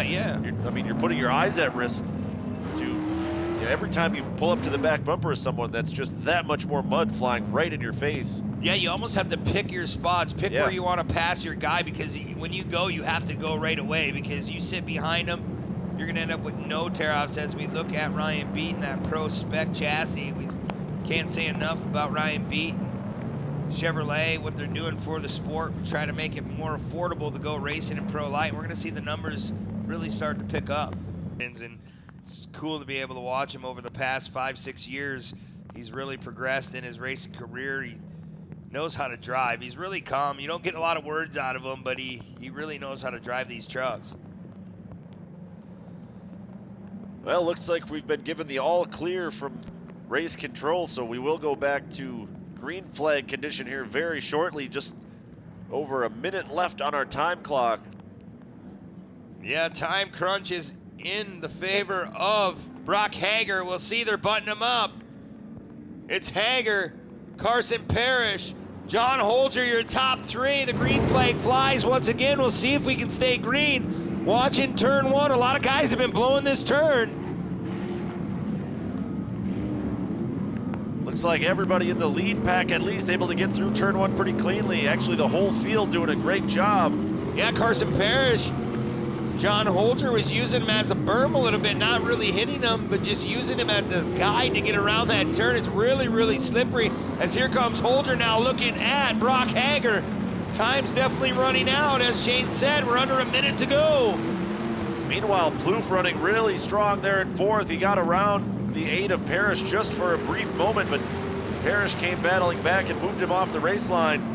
You see more trouble. Shaden almost went around going on to the backstretch. Boy, John Holger's not giving up. He's got the hammer down, trying to reel in Brock Hager, those Maxxis tires against the Yokohama tires. Trying everything. Boy, Holger throws it in deep. We'll see. He's definitely trying everything as the gap opens back up. And it looked like Parrish maybe went around down there in turn 5. We'll take a look as they come to the line. It will be the 25 of Plouffe now up into the top 3. Wow, good run for Plouffe. We'll see if he can end up on the 3rd place position. Here comes Holger once again. Man, that little finger is really getting deep there. Yeah, Johnny Holger, like you said, he's not giving up. He's not going away and doing a tremendous job of fighting all the battles he's had to fight here in this one. You see all the fiberglass just weighed down by all the mud that's collected on it. At that point, you actually want your fiberglass to start falling off. That means you're shedding a whole bunch of weight. Yeah, sometimes guys will put a couple less Zeus tabs on these box sides and front hood, just try to get that weight off as the race goes on. 2 laps ago, that last time by, Hager's gonna be staring at that white flag, heading into the hellhole. And he really just needs to be calm, cool, collected. He's got to just be patient. I always like to say you got to drive it like there's something underneath your gas pedal, especially in egg. You don't want to break it, because if you go too hard, you're going to spin out. But you don't want to go too fast, and you don't want to go too slow. And Hager's doing everything he needs to do right now late in the race. 1 lap to go here in Pro Light round 7. And now we have lost Plouffe. So we're gonna have to let the scoring and timing team sort this out. Parrish has fallen way back, as well as Plouffe, and so has Johnny Holger. Brock Hager all locked up in the front end of that Maxxis Tires truck. Kyle Greaves now in 2nd place. Wow, what a comeback. After changing the tire, he did make it out of the lead lap. That much we knew, but he He has battled back to find himself in second now here in Pro Light. Brock Hager one final time around this muddy facility at Lena. Nothing we can do. Mother Nature has dumped a bunch of rain on us, but that doesn't stop us from racing in Champ Off-Road. Brock Hager one final time, just almost glazing that tracker tire, popping into another gear, and he's going to be staring at the checkered flag, Shane. Your round 7 Pro Light winner. He has beaten the elements. He has beaten the rest of the field. It's Brock Hager in the number 12. Kyle Greaves, how about that? Battles back, had the flat in the first half of the race, came in, made the tire change. Big tip of the cap to the KGB Customs crew down there for getting that done so quickly. And for all that trouble, they've earned a second place. And how about it? Troy Shaden will be across the line third. Shimmick is fourth. Wow, another good run for Shaden. Yeah. Hager, Greaves, Shaden, we're pretty confident on that. Shimmick, Parrish, Plouffe fell all the way back to 6th after showing up for a moment in the top 3. Congratulations on this podium finish. What a wild one. How did you make it happen? I just had to stay. My spotter kept me calm, kept me tiptoeing through the corners.